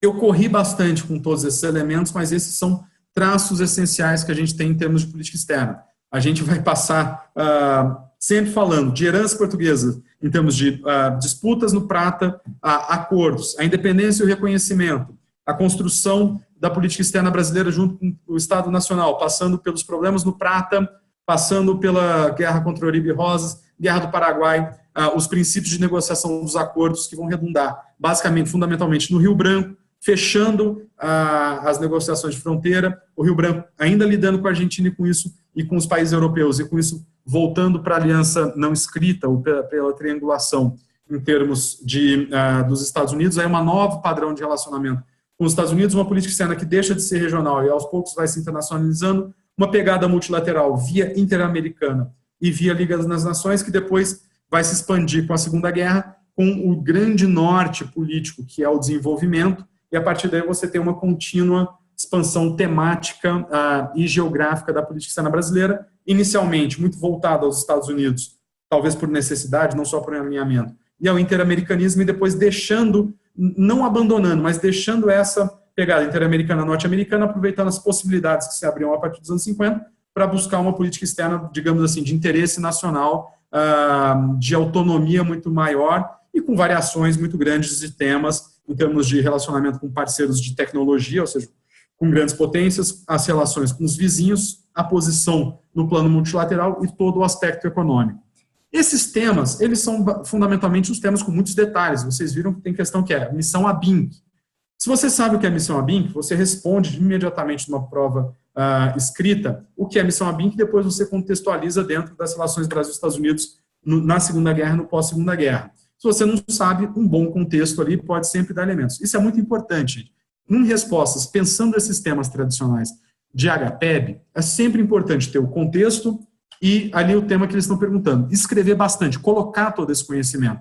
Mesmo que às vezes você não consiga escrever ou apresentar exatamente o que o examinador quer, uma boa contextualização de você apresentar os problemas daquele momento, por exemplo, da missão ABINC, é importante, às vezes você garante 2, 3 pontos a mais, 4 pontos a mais, é fundamental, particularmente num exame classificatório como é o de hoje. Então, respostas muito curtas nunca são interessantes numa prova escrita como a do Rio Branco. Você tem 2 folhas para responder, tentem responder em 2 folhas apresentando isso.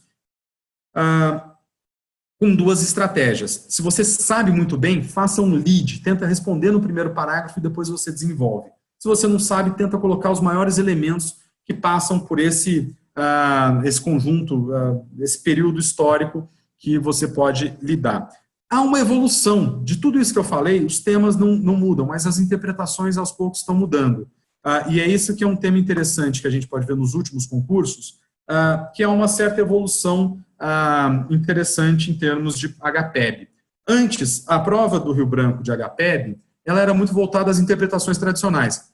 O que era a interpretação internacional do Rio Branco, o alinhamento automático pós-Segunda Guerra e tal. O que a gente nota é que aos poucos os examinadores estão deixando espaço para novas interpretações. E isso tem uma consequência na forma de preparar para o concurso, porque novas interpretações são interessantes, trazem novas luzes, você não fica só com aqueles esquemas já muito consolidados e muito quadrados do que era antes a interpretação de HPEB, mas trazem um desafio em termos de leitura, porque como que eu me preparo? Quais são os livros, qual que é a bibliografia, etc. Como que eu vou fazer, então, antes, num concurso que pegava basicamente as interpretações tradicionais, e eu, por exemplo, como professor do Rio Branco, pesquisador de HPEB, ir para dar aula no cursinho, é sempre um desafio para você. Para o cursinho, normalmente, eu teria que dar só a interpretação básica que cai no Rio Branco. Nas aulas do Rio Branco, eu tenho que sair dessa interpretação e colocar a perspectiva do operador. Na pesquisa, eu tenho que contestar essa visão tradicional que você tem que ensinar no cursinho. Então, você tinha que manter isso separado. Essa separação está diminuindo um pouco, porque aos poucos a gente vê, pelo padrão de resposta desse ano, está tendo uma evolução para novas interpretações. Antigamente, você poderia dizer assim, se o cara soubesse, se a pessoa pegasse o livro de HPEB do Amado Servo e do Clodoaldo Bueno, basicamente você estava quase que podia fazer só com isso. Hoje você tem o livro do Recupero, que é muito interessante, existe uma história história diplomática brasileira do José Honório Rodrigues e do Ricardo Seitenfuss, que também é interessante, mas os dois grandes, que assim, seriam as introduções à HPEB, continuam sendo basicamente o Amado Servo e a novidade do livro do Rubens Recupero, que também é uma grande história da política externa brasileira. O Recupero que mantém algumas visões tradicionais e umas outras visões não tradicionais. A partir desses livros, você pode fazer uma expansão um pouco constante. Obviamente, você não tem como ficar só 2 livros. Aqui tem que falar a verdade muito clara. Não existe atalho para o Rio Branco. Não existe fórmula mágica. Você tem que sentar, ler, estudar. Você tem que cada vez fazendo mais. Se você já conhece o Amado Servo, você vai aos poucos voltando à Bíblia ou ao Recupero, continuem sempre buscando novas interpretações. Foi exatamente numa dessas novas interpretações, por exemplo, que eu terminei com uma dissertação de mestrado e com um artigo posterior. Eu não estava passando no concurso, isso era uma dificuldade, você ter sua vida parada, a sensação que muitos de vocês devem estar vivendo hoje. Eu não queria desviar muito, eu precisava de uma evolução profissional, mas que me ajudasse também na preparação do concurso. O que eu fiz foi optar pelo mestrado, e para um mestrado de ciência política, mas com um tema que tivesse repercussão direta no concurso. Ou seja, eu sabia que, terminado o mestrado, eu já tinha uma outra carreira profissional na área acadêmica, que eu poderia já ter alguma continuidade na vida, porque é difícil esse momento, essa sensação de vida parada, né, que muitas vezes a gente passa. Então, o mestrado, para mim, foi uma solução muito interessante, e eu direcionei o meu mestrado exatamente para temas que pudessem me ajudar na preparação do concurso. Fiz uma pesquisa sobre HPEB, que era a participação do Brasil na Conferência de Punta del Este, que me ajudava em História Mundial, História do Brasil, História da América Latina e HPEB. Eu tentei buscar as matérias fundamentalmente voltadas a estudos relacionados ao concurso, puxar matérias que pudessem cair no concurso, me ajudou muito, e com isso eu expandi muito as minhas leituras em termos de história da política externa brasileira. Eu confesso que, assim, eu não sei se isso é uma fórmula ou não, para a gente pode não ser, eu tenho colegas que ficaram nos livros básicos, mas, mais uma vez, era um período anterior, e com isso conseguiram passar no concurso. Eu, na medida que eu não fui passando no concurso, eu fui ampliando as leituras. Eu acho que eu terminei lendo quase que toda a bibliografia do concurso. Não sei se é interessante, pessoalmente, para a minha formação, foi muito bem, uma das razões de eu estar aqui hoje, sentado tratando disso. Eu acabei lendo tudo e pesquisando sobre isso, continuo fazendo essas leituras, mas realmente, na tendência que a gente tem hoje, em termos de preparação para o concurso, para provas e questões de HPEB, você tem que usar a bibliografia básica e expandir um pouquinho com alguns temas. A gente vai ter, por exemplo, alguns elementos novos de independência. Não quero aqui fazer propaganda do livro que vem ano que vem, mas talvez possa ser. Você tem o artigo da Alexandra Melo Silva sobre a Operação Pan-Americana, que é muito interessante. Caiu o meu artigo sobre a política independente. Então, aos poucos, você vai tendo uma bibliografia para complementar o que eu diria que é o Amado Servo Clodoaldo Bueno e o Rubens Recupero.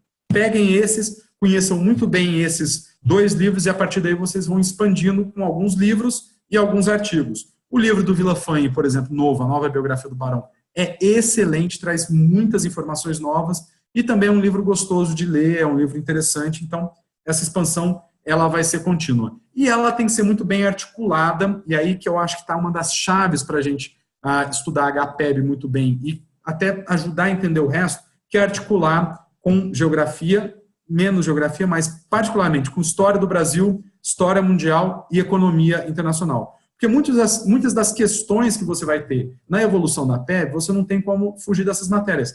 Você lendo, por exemplo, lá a Ordem do Progresso sobre história econômica brasileira, ali nos anos 40, 50, você tem como entender muito a relação da PEI, que estava muito voltada ao comércio e os problemas do balanço de pagamento brasileiro. A construção da política externa brasileira, você vai ter entre o primeiro reinado, a regência, ali o primeiro momento do segundo reinado até os anos 1850, que o Zé Murilo de Carvalho fala, que, enfim, estava a acumulação primitiva de poder brasileiro, estava consolidada ali. Ali você vê uma mudança do padrão de política externa, você tem como relacionar com a própria consolidação do Estado Nacional Brasileiro, da identidade nacional brasileira, e aí uma capacidade de expansão dessa atuação no plano internacional, tanto que o exemplo que eu citei você tem o Visconde do Uruguai, primeiro ministro da Justiça e depois ministro das Relações Exteriores, lidando com a construção interna e com o plano externo da construção. Então, tentem realmente relacionar esses dois elementos. E, em termos de HPEB no geral, o que também tem, e aí é um pouco o que vem na sequência dessa aula inicial e dessa apresentação inicial, é a ideia de você pegar alguns desses principais pontos que foram mencionados aqui hoje e explorar com um pouco mais detalhe. Explorar como? Não haveria necessidade, você tem cursos no IDEG, por exemplo, que são cursos de 30 aulas, que são cursos do ano inteiro. Como vocês têm os livros básicos e depois uma outra bibliografia que pode ser explorada, estou lembrando aqui também da coleção Pensamento Diplomático Brasileiro, que está para download no site da FUNAG, e é importante. Ali tem, por exemplo, o artigo da Gabriela Nunes Ferreira sobre o Visconde do Uruguai, que é fantástico. Você tem alguns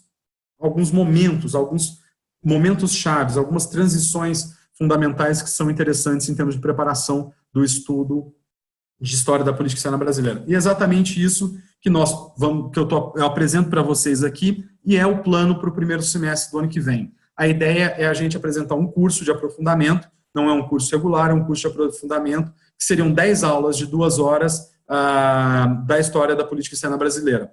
Exatamente naquela sequência, explorando novas interpretações, novos elementos dessa evolução da política externa brasileira e sempre lembrando os temas de história do Brasil, de economia, etc. Eu apresentaria o curso em 10 etapas com os seguintes elementos. Retomar um pouquinho essa questão da periodização e dessa grande macrovisão. Hoje é uma primeira aula, a gente retomaria e repassaria brevemente esses elementos e entraria direto na herança portuguesa até o momento da independência.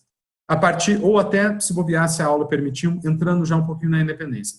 A segunda aula, ela vai exatamente pegar o tema da independência, que é o tema da construção do Estado brasileiro, as repercussões externas, que é basicamente o tema da Cisplatina, e o reconhecimento, a legitimação e reconhecimento, né? E aí você amplia para o primeiro reinado e alguns elementos do primeiro reinado. A terceira aula, ela tem um sentido de você pegar da regência a pé de Saquarema, que é o longo período de construção exatamente desse Estado Nacional e dessa visão que eu exemplifiquei via Uruguai. Até aí, talvez uma das aulas principais em que a gente vai lidar com, basicamente, as estratégias, os pensamentos e o que vão ser princípios que vão se estruturar em termos de política externa brasileira ao longo do tempo. Nós passamos por uma aula que vai ser uma aula de temas que normalmente não caem muito, mas é uma aula importante de transição, ou seja, a gente vê o fim da PEB no segundo reinado e a transição para a República, inevitavelmente caindo depois no Barão, seus sucessores, aqui explorar as novas ideias e as novas questões sobre o Brasil.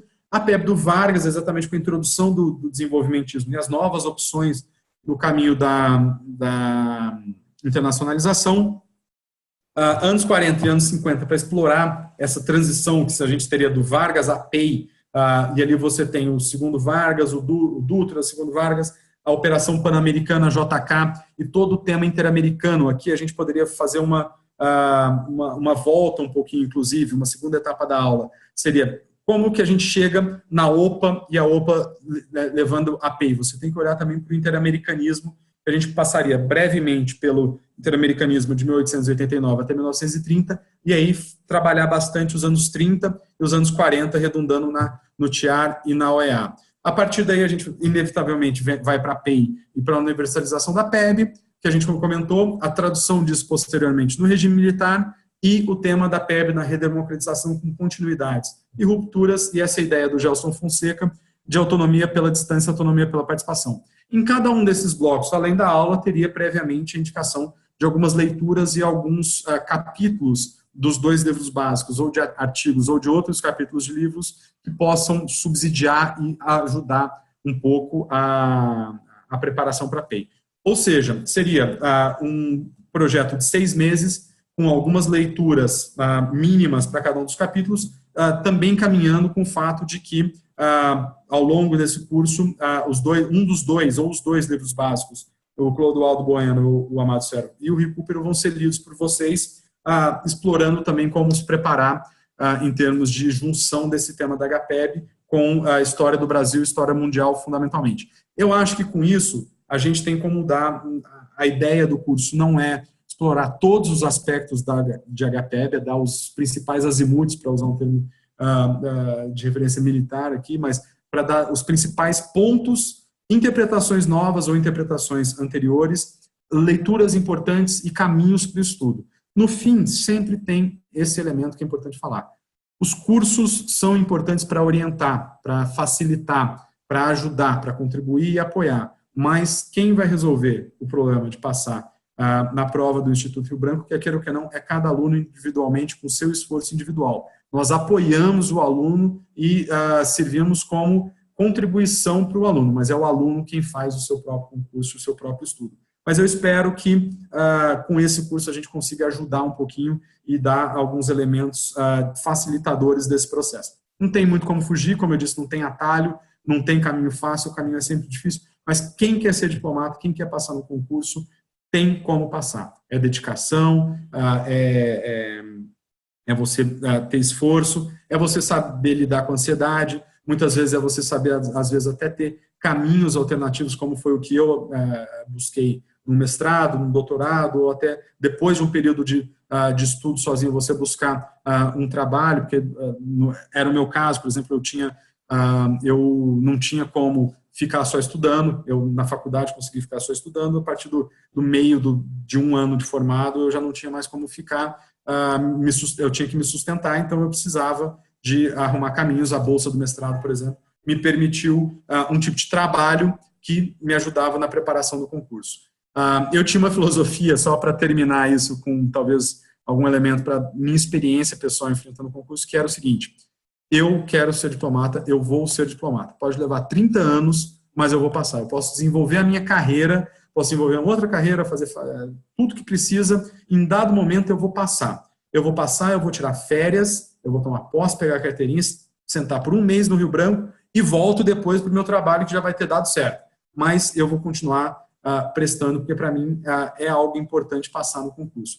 A carreira vale muito a pena, então não me arrependo de ter tido esse pensamento e depois ele deu muito certo, porque eu consegui no meu quarto concurso. É a média hoje que a gente está levando. Tenham resiliência, tenham confiança, estudem. Quem não pode só estudar, busquem caminhos para você ter esse tipo de elemento, porque vale a pena. Depois que você passa, você tem realmente uma carreira muito interessante, com desafios, com chatices. Não pode esquecer nunca que essa carreira é uma carreira voltada a contribuir para o Brasil, pelo Brasil, pela sociedade brasileira, nunca esquecendo que o diplomata é um funcionário público cujo salário é pago pelos impostos dos contribuintes brasileiros. Essa é uma dimensão que a gente, dentro do Itamaraty, não pode perder nunca.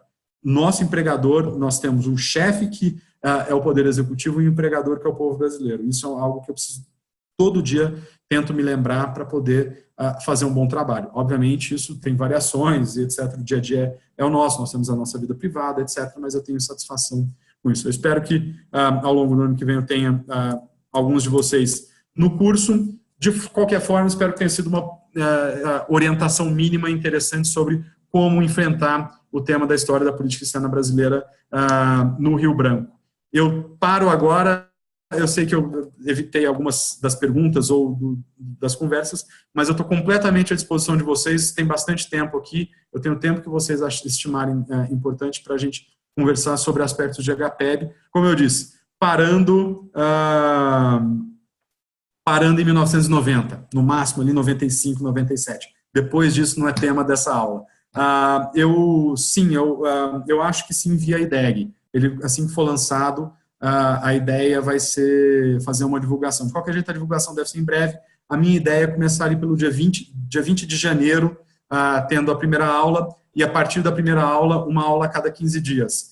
Eu não tenho como dar aula toda semana, porque eu sou chefe de uma divisão do Itamaraty, eu sou chefe da divisão de assuntos de defesa, então vocês imaginam o volume de temas e cada vez mais crescentes em termos de cooperação internacional na área de defesa, eu também sou professor assistente no Rio Branco, então para conseguir fazer um bom curso e realmente poder contribuir para o estudo de vocês, eu preciso fazer a cada 15 dias. Então a ideia é uma aula em janeiro, a partir daí a gente vai ter as outras 9 aulas a cada 15 dias, por um período ali de 5 meses, em termos de preparação. É isso, muito obrigado. Mais uma vez, espero que eu tenha ajudado, espero que vocês tenham gostado. Críticas, sugestões, para quem, particularmente nessa dinâmica via web, é sempre, eu gosto muito de aula presencial, porque eu vejo vocês, eu vejo os alunos, eu sinto no momento que está caindo, ou que tem alguma dúvida, ou etc. Então, tem uma dinâmica, o que vocês acharem que foi bom, que foi ruim, para mim é muito importante saber de vocês aonde que eu posso melhorar também. Estou à disposição para perguntas. Obrigado. Esse daí eu tenho que tomar cuidado do livro, porque aí, assim, fazer propaganda, mas eu estou animado aí com a publicação do livro. Já era para ter saído esse ano, inclusive, mas não recomendaram lançar em dezembro, janeiro, fevereiro. Questões de mercado editorial. Ele está pronto, na verdade. Então, em março deve ser o lançamento. Pode deixar que eu vou colocar, porque aí eu vou precisar fazer propaganda do livro, porque vida editorial e vida de editora, nesse momento, vocês devem estar acompanhando, não anda muito fácil, então, para eles terem coragem de publicar um livro como estão fazendo, realmente vai ser importante a propaganda. Gente, mais alguma coisa?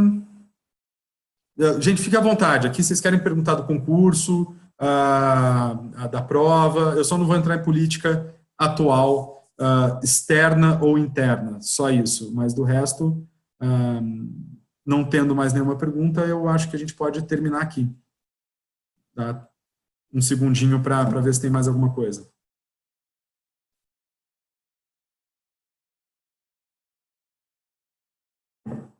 Sim, acho que vai ter uma pergunta. Diga lá, diga lá.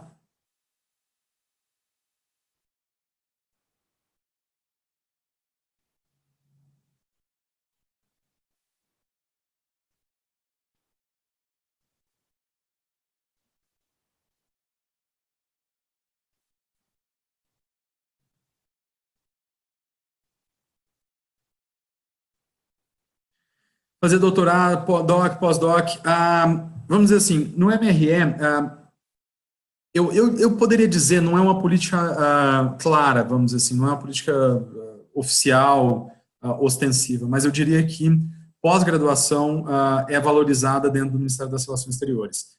Em primeiro lugar, porque você pode fazê-las. Eu comecei um pouco a ser treinado no mercado privado, eu acho difícil, por exemplo, se eu tivesse no escritório de advocacia, um mestrado e doutorado dentro da minha área de especialização do direito, eu acho que é muito valorizado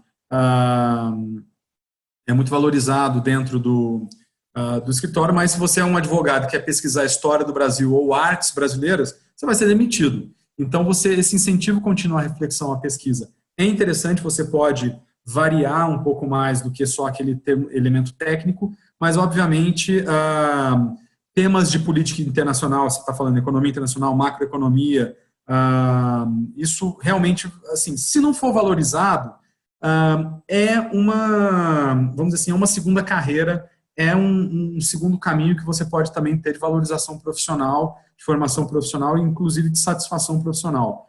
Eu tenho a área acadêmica como uma segunda carreira minha, não assim, se não der certo uma eu sigo a outra, mas as duas caminham muito junto, me ajudam.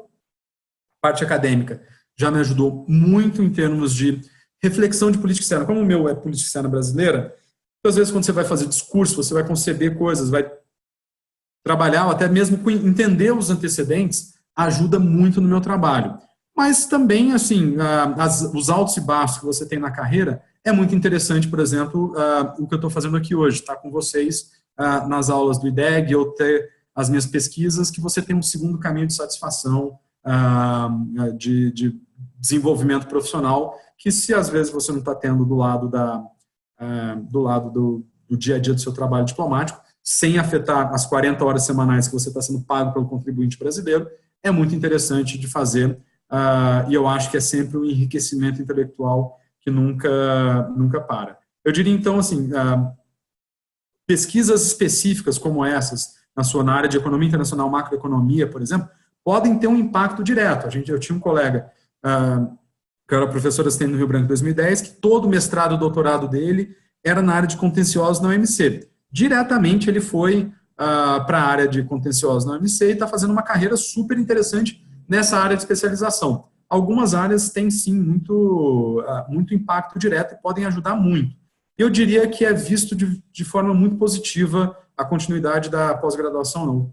Se não me engano, o Paulo Tarso Flash, numa época, reclamou que estava tendo muito peso no julgamento no julgamento das promoções, você ter pós-graduação ou não, e ele achava que não deveria ter. Então, é um exemplo de que faz muita diferença. Mas, sim, esse tipo de coisa é você trabalhar, por exemplo, na OMC, ir para a missão na OMC e chegar nas divisões técnicas, muitas vezes você já tem uma formação nessa área.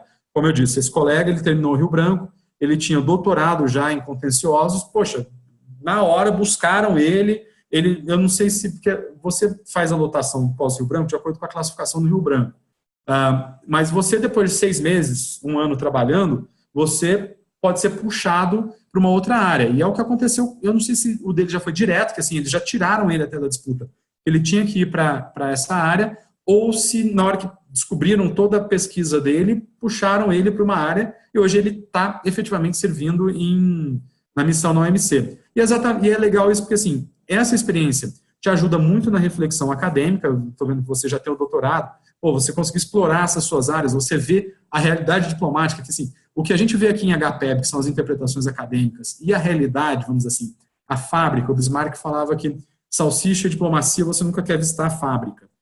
Você visitar a fábrica de salsicha bota muita teoria em questão, e ao mesmo tempo, depois, quando você volta para a sua reflexão acadêmica, muda e ajuda muito. Mesmo o meu doutorado, que foi em História do Brasil lá de 1822, muita coisa que eu lia nos livros, eu lia de uma forma diferente, porque eu já tendo uma experiência como operador da política externa ou operador de governo, algumas interpretações eu falava, isso não tem sentido, ele está esquecendo da pessoa que está sentada numa mesa pressionado para pegar. Então, eu acho que realmente você tem oportunidade, sim, e trabalhar com isso.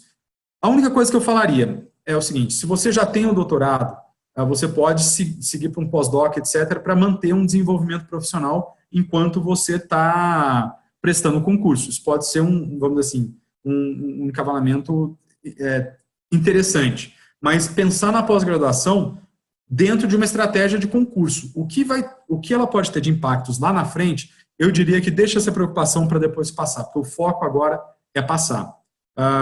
É dedicar a escrever, fazer um bom trabalho, que as oportunidades... Exato. Todo mundo fica falando do sistema de promoção, etc. Eu tenho uma sensação, óbvio que agora a carreira de quem está entrando hoje, por causa das turmas de 500, mudou um pouquinho, porque teve ali um gargalo que está sendo super difícil lidar. Mas, mesmo com esse gargalo, tem uma coisa que é uma sensação, eu ainda não tenho tanta experiência de Itamaraty assim, para falar com autoridade, mas é o seguinte: quem trabalha bem se dá bem em todo lugar. E no Itamaraty não vai ser diferente. Quem trabalha bem costumava, até a minha geração, por exemplo, no topo da carreira. Agora a carreira vai ser um pouco diferente, as novas carreiras vão ser diferentes da minha, por exemplo, mas as oportunidades e os temas interessantes aparecem. Quem trabalha bem, por exemplo, você que já tem essa área de pesquisa, publica, mostra esse conhecimento que tem impacto, você pode cair numa divisão que você não está gostando. Em algum momento, se você articular bem, você vai para a área que você está trabalhando, lá você vai ter a oportunidade de botar esse conhecimento. Quem trabalha e se dedica, eu acho que em qualquer profissão, se não vai ser promovido, pelo menos vai ter uma carreira super interessante, ainda mais na sua área, por exemplo, economia, que é uma área que é algo que as pessoas não pensam, mas você pode ter um trânsito, por exemplo. Às vezes, você não precisa pensar em diplomacia para uma carreira de 40 anos. Você pode ter uma experiência de 10 anos de carreira diplomática e sair, porque você tem depois um outro mercado gigantesco, com 10 anos de experiência diplomática de OMC, ALAD, etc. Às vezes, você não vai nem querer ficar na diplomacia. Você tem muito mais, um mundo muito mais aberto, com um belo trampolim que é você ter sido diplomata. Quer queira ou que não, é um patamar que você atinge sendo diplomata de carreira e que portas se abrem profissionais exatamente pela imagem que tem a carreira diplomática, abrem portas interessantes. E aí você pode seguir uma carreira interessante, como é que, pelo menos, eu estou hoje vislumbrando para mim, de tentar continuar na carreira, ou senão você pode pensar como uma continuidade para depois. Mas é isso que eu estava falando. Primeiro, o foco é o mestrado, o doutorado, um pós-doutorado podem ser interessantes para você não parar a vida, porque a sensação de vida parada, eu acho que é a pior coisa do concurso, essa pressão. Parece que está todo mundo se desenvolvendo profissionalmente, você está parado pensando no concurso e não saindo do lugar. Então, às vezes, você fazer a pós, você ter essa evolução, ela é interessante até porque a gente tem que pagar a conta, as contas de casa, etc. Mas bem planejado para ser instrumental. Exatamente, você se sente inútil. Tem um colega meu, é ser instrumental, ou seja, você vai procurar um mestrado que te ajude para o concurso, que te ajude a estudar, que você puxa as matérias básicas para a parte acadêmica, mas as optativas você faz tudo em termos do concurso. Então, assim, não precisem pensar, deixem de pensar nesse momento em o que pode vir de mudança no concurso para frente, porque vocês só vão poder se adaptar quando a mudança aparecer, ou o que vem pela frente da carreira. A função agora é que nem vestibular, gente. É passar no vestibular. É depois que começa a carreira profissional e aí deixa com muito gosto e com a satisfação. Na verdade, não é uma felicidade passar no concurso. Aí é uma coisa interessante. Passar no concurso é muito mais você tirar a bigorna das costas, é tirar o peso das costas do que uma felicidade. É felicidade, mas é principalmente essa pressão. E essa coisa que você falou do inútil do fardo, é interessante que tem um colega meu que quando passou o jornal da cidade dele, do interior de São Paulo, assim,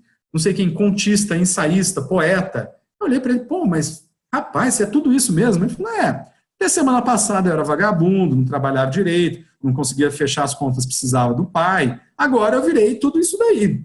Então é a parte pitoresca assim, de passar no concurso, mas serve assim, pelo menos para ver que realmente o concurso tinha do 8 para o 80. Você passou, você tem uma coisa, você só estuda, tal. Então, você precisa ter outros caminhos, ainda que paralelos ao estudo do Rio Branco. Mas agora o foco tem que ser o concurso e fortalecer. E quem quer, passa. Pode levar mais tempo, menos tempo. Aí você vai seguir uma carreira acadêmica, dar aula, ou trabalhar numa outra área.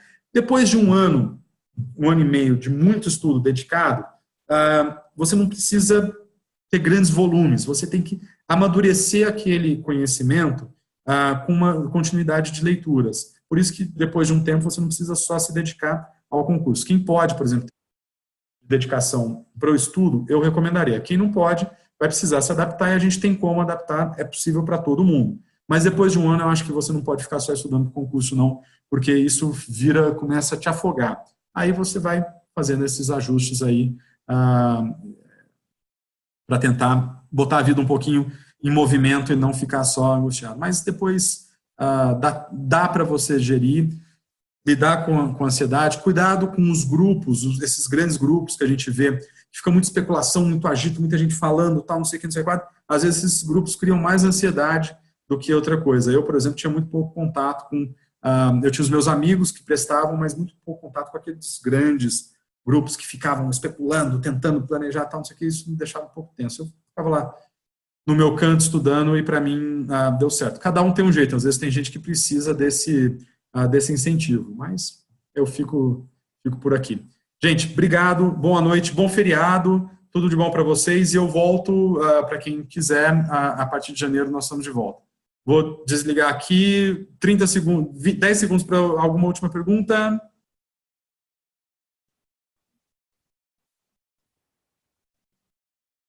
Obrigado, gente, tudo de bom, até mais.